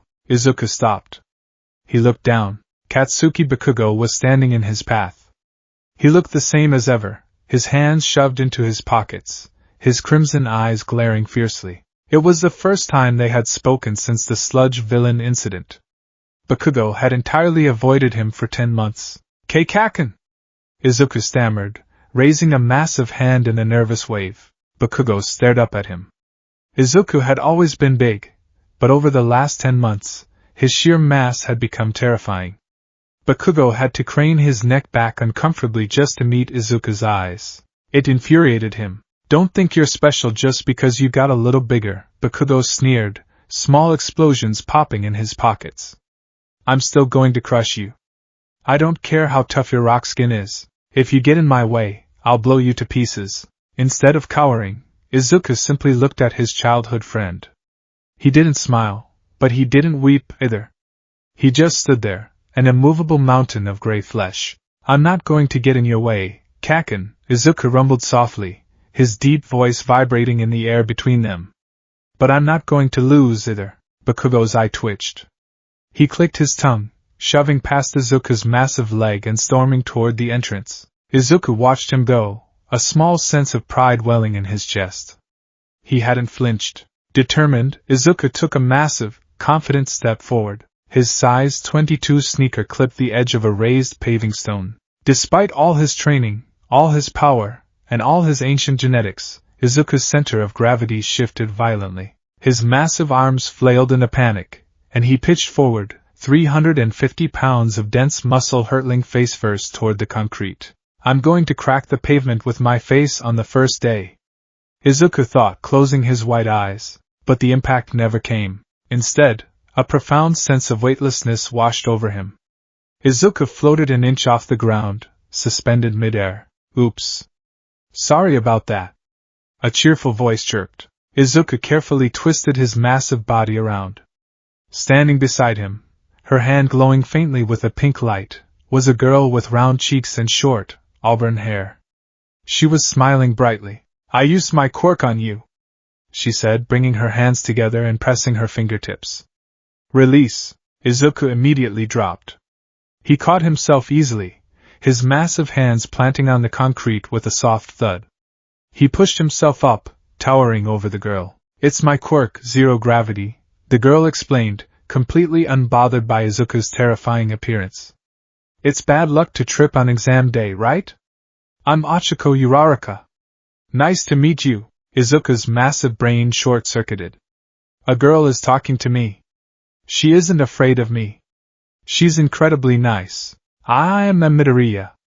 Izuku stammered, his deep voice cracking comically, his face flushing with a massive, terrifying blush that turned his gray skin a deep, bruised purple. He began bowing frantically, a terrifying sight for anyone nearby. Thank you. Good luck. You're amazing," Uraraka laughed, waving her hand.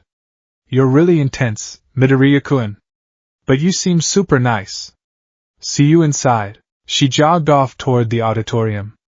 Izuku stood there, massive tears of joy welling up in his eyes. "I talked to a girl," he thought, floating on cloud nine as he lumbered into the building. The written exam was excruciating. Not because of the material. Izuku was incredibly smart, having pored over hero laws and tactical analysis his entire life, but because of the furniture. UA's desks were larger than normal, designed to accommodate heteromorphic students, but Izuku was still too big. He had to sit on the very edge of his chair, his knees practically touching his chin, using a pencil that looked like a toothpick in his massive hand. After the written portion, the students were ushered into a massive auditorium for the practical exam orientation. Pro Hero Present Mike stood on the stage, screaming into the microphone, explaining the rules. The practical exam was a mock urban battle. Students would be deployed into foe cities to destroy mechanical villains, robots worth 1, 2, or 3 points. "And there's a fourth type of villain!" Present Mike shouted, pointing at the screen. "The 0-pointer. It's a massive obstacle. If you see it, just run away." "Excuse me." A tall, bespectacled student with blue hair stood up in the front row, his hand raised rigidly. "Sir, the printout clearly lists 4 types of villains. If this is a misprint, you should be ashamed of such a sloppy error." The student then spun around, pointing directly back at Izuku, who was taking up 2 seats in the back row and muttering quietly to himself about robot armor plating. "And you!" The incredibly large student in the back. The blue-haired boy shouted. "You've been muttering this entire time. Your sheer presence is distracting, but your constant whispering is unbearable. If you are here to treat this like a game, leave immediately." The entire auditorium turned to look at Izuku. Izuku froze. His pointed ears flattened. Huge, anime-style tears instantly erupted from his pure white eyes, cascading down his cheeks. He slapped both of his massive hands over his mouth, shrinking down in his seat as much as physically possible. "I am sorry." Izuku sobbed, his deep, rumbling voice muffled by his hands. "I didn't mean to be a distraction. Please don't be mad at me." The blue-haired boy blinked, completely taken aback by the terrifying giant bursting into hysterical tears like a frightened toddler. The rest of the students' sweat dropped, unsure of how to process the scene. Okay, settle down, examinee 7111. Present Mike laughed nervously from the stage. And giant listener in the back, "It's all good. Just keep the waterworks to a minimum." An hour later, Izuku stood before the massive, towering gates of Battle Center B. He had changed out of his school uniform into his physical training gear, a pair of dark green, reinforced cargo pants, thick steel-toed boots, and a form-fitting black compression tank top that left his massive, slate-gray arms and the intricate dark markings on his skin fully exposed. Around him, dozens of other students were stretching, showing off their quirks, and psyching themselves up. Izuku spotted Uraraka doing some light stretches near the front. He took a step toward her to wish her luck, but a firm hand chopped down on his massive bicep. It was the blue-haired boy with glasses. "You! What do you think you're doing? Are you trying to distract her right before the exam? Have you no shame?" Izuku flinched, holding his hands up defensively. "And no. I just wanted to say good luck." Right, let's start. Present Mick's voice blasted from speakers mounted on the walls. The massive steel gates began to groan open. Most of the students hesitated, waiting for a countdown. But Izuku's brain, tempered by 10 months of brutal physical labor and All Might's lectures on decisive action, kicked into gear. There are no countdowns in real battles. Run! Run! Run! Present Mike shrieked. Izuku didn't just run. He exploded. His thick legs coiled and released, generating a thunderous crack that shattered the pavement at the starting line. He bounded forward like a monstrous, gray gorilla, leaving the rest of the students completely in the dust. He tore down the main street of the faux city, his solid white eyes scanning the alleys. Target acquired. A 2-point robot rolled out from a side street, its mechanical sensors locking onto the giant teenager. Target sighted. Commencing elimination. The robot raised its arm, preparing to fire a rubber bullet. It never got the chance. Izuku didn't use a martial arts stance. He didn't use a flashy technique. He used Goliath combat. He didn't slow down. He charged directly into the robot, lowering his massive shoulder and activating Stone's endurance. Krang! The sound of 350 pounds of hyperdense, stone-hard muscle slamming into steel at 40 miles per hour was deafening. The 2-pointer was completely obliterated upon impact, its chassis crumpling inward as it was launched 30 feet backward into a concrete wall, exploding in a shower of sparks. Izuku didn't stop. He turned, spotting a 1-pointer attempting to flank him. He lunged, his massive hands reaching out. He didn't punch it. He grabbed the robot by its metal head and its arm.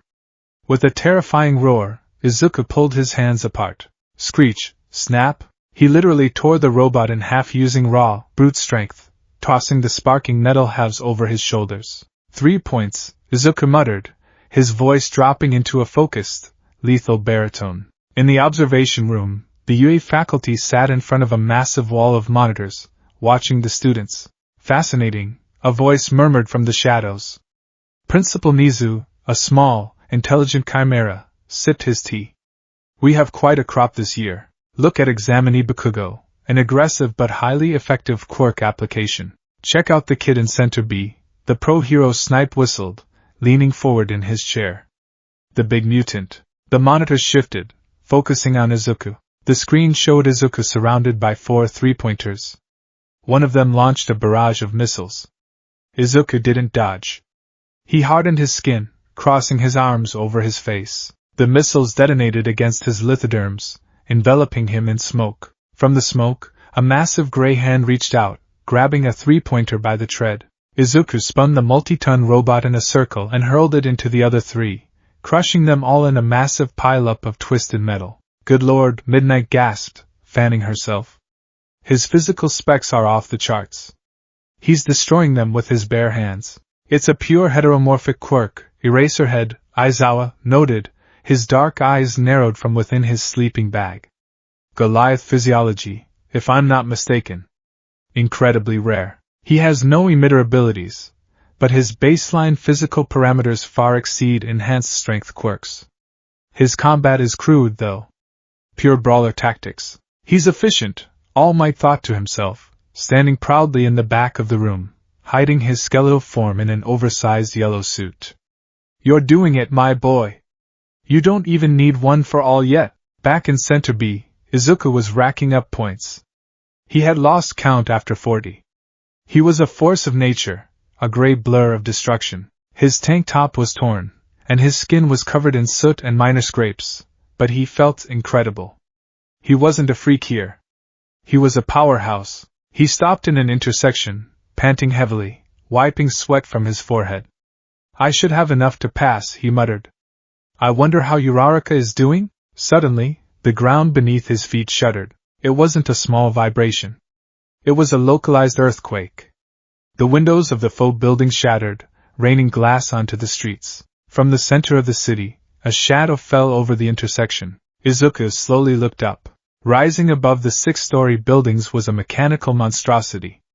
It was easily the size of a skyscraper, covered in thick armor plating, moving on massive treads that crushed everything in its path. Its single, glowing red eye swept the street.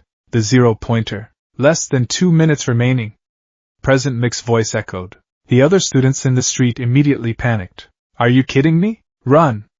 It's too big. Izuku watched as the other applicants scrambled, sprinting in the opposite direction. His tactical mind immediately assessed the situation. It's an obstacle. There's no point in fighting it. The logical move is to retreat. He turned to run. I'll help. Izuku froze. His pointed ears swiveled backward, picking up a faint, pained whimper beneath the grinding of the zero-pointer's gears. He looked back. A piece of debris from a crushed building had fallen into the street. Trapped beneath the heavy concrete rubble, struggling desperately to free herself, was Uraraka. The zero-pointer's massive tread was rolling directly toward her. In less than 10 seconds she would be crushed. The other students kept running. The blue-haired boy sprinted past, looking back in horror but continuing his retreat. Izuku's heart stopped. You need to be prepared to face death. All Might's words echoed in his mind. Heroes don't just rely on their bodies. They rely on their hearts. The Goliath instincts flared. The roar of the mountain. The herd is in danger. Izuku didn't think. He didn't calculate. He turned around, his pure white eyes locking onto the colossal machine. He planted his right foot. The concrete exploded beneath his boot. Izuku didn't just rely on his Goliath biology. He reached deep within himself, searching for the power he had swallowed that morning. The crystallized power of generations. The web of voices, one for all. Suddenly, energy unlike anything Izuku had ever felt exploded within his core. It wasn't just strength, it was absolute, raw, incandescent power. Brilliant red lines of energy flared beneath his slate-gray skin, glowing intensely like magma cracking through the surface of a volcano. The dark tribal markings on his body illuminated with a fierce, golden light. Clench your buttocks, All Might had told him. And yell from the bottom of your heart. Izuku leaped. The shockwave from his jump tore a crater in the street 30 feet wide, completely blowing away the surrounding cars and debris. With one for all surging through his Goliath legs, Izuku didn't just jump. He flew. He rocketed upward, defying gravity, soaring past the second story, the fourth, the sixth, until he was completely eye level with the massive mechanical face of the zero-pointer. In the observation room, every single pro-hero shot out of their seat. What in the world? Aizawa gasped, his eyes wide. That isn't just Goliath's strength. All Might gripped the railing, his knuckles turning white. Yes, Midoriya. Show them. Suspended high in the air, time seemed to slow down for Izuku. He drew his right arm back. The energy of one for all cascaded into his limb, completely bypassing any natural limiters. He funneled 100% of the sacred quirk directly into his massive, hyperdense fist. The sheer pressure of the quirk was agonizing.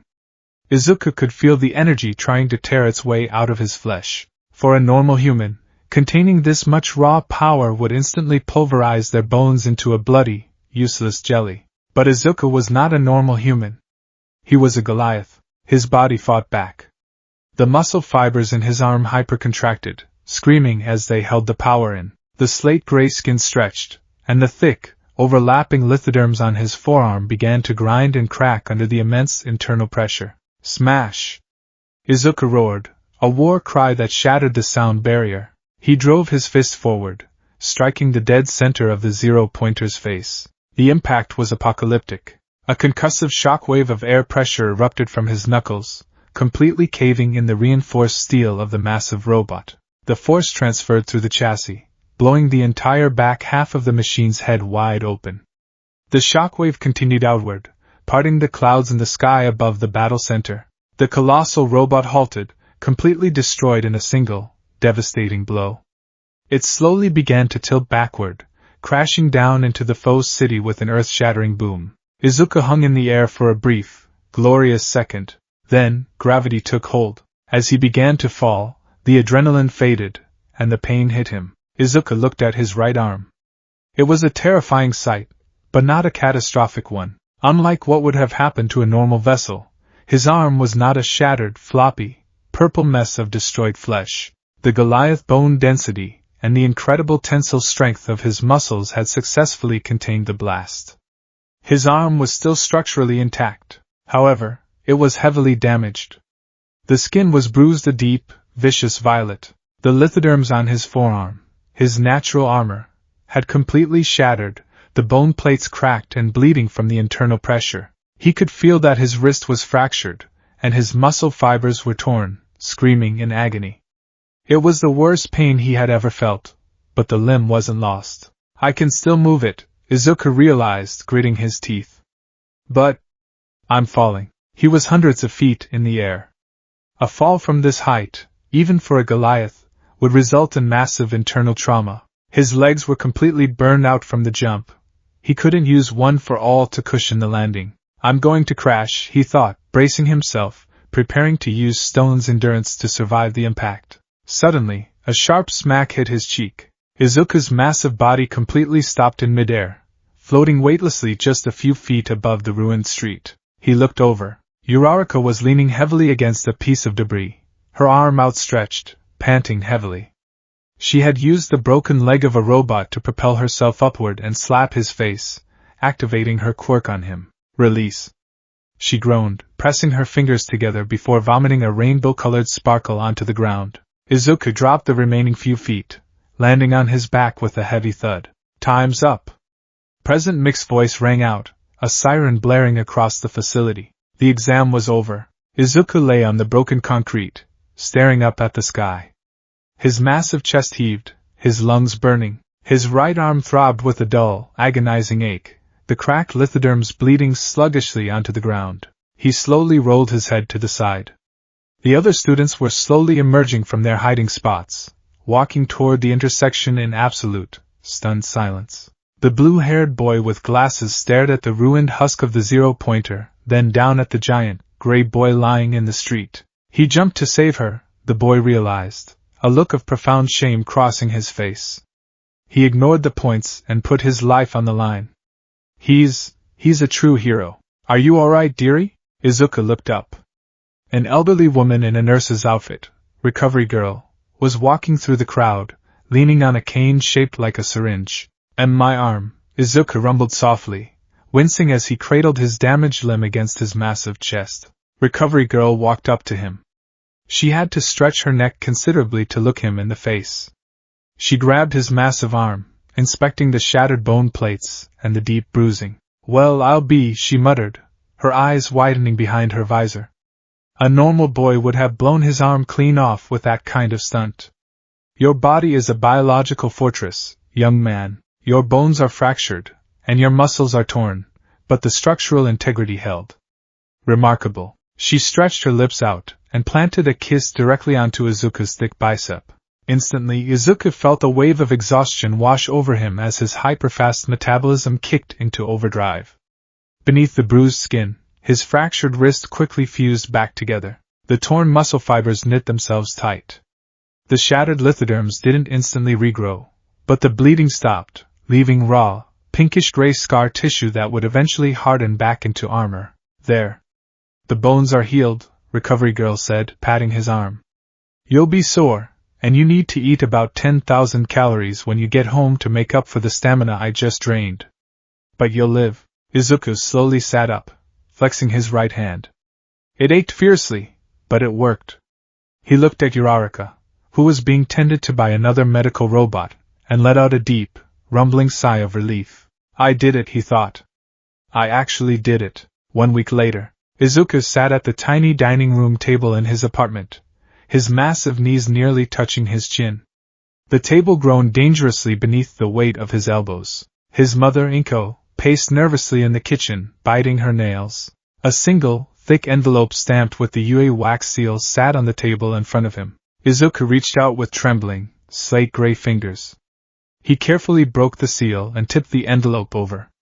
A small, metallic disc slid out, landing on the table. Instantly, a holographic projection sprang to life. I am here as a projection. All Might's booming voice filled the small apartment, the hero standing proudly on the holographic screen in a sharp yellow suit. Izuku gasped, leaning closer. Young Midoriya. All Might smiled warmly. You did incredibly well. You scored 72 villain points in the practical exam. A fantastic showing. Izuku let out a breath he didn't know he was holding. 72 points. It was enough. However, All Might continued, raising a finger. UA is not a school that only values destruction. How could a hero course reject someone who risks their life to save another? The screen shifted, showing footage from a hidden camera. It showed Izuku, turning away from the exit, his pure white eyes locked onto the zero-pointer. It showed him leaping into the sky, shattering the machine to save the trapped girl. Rescue points, All Might announced. A panel of judges awards points for acts of true heroism. Izuku Midoriya, 60 rescue points. Izuku's jaw dropped.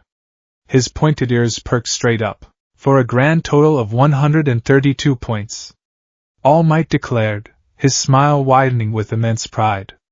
You place first in the exam, my boy.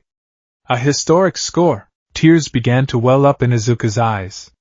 They spilled over, large and comical, splashing onto the table. The projection of All Might reached out a hand toward the camera. You didn't just inherit a power, young Midoriya.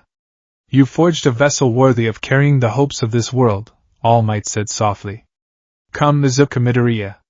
This is your hero academia. The hologram clicked off. Izuku sat there, his massive shoulders shaking as he wept openly, a deep, rumbling sound of pure joy.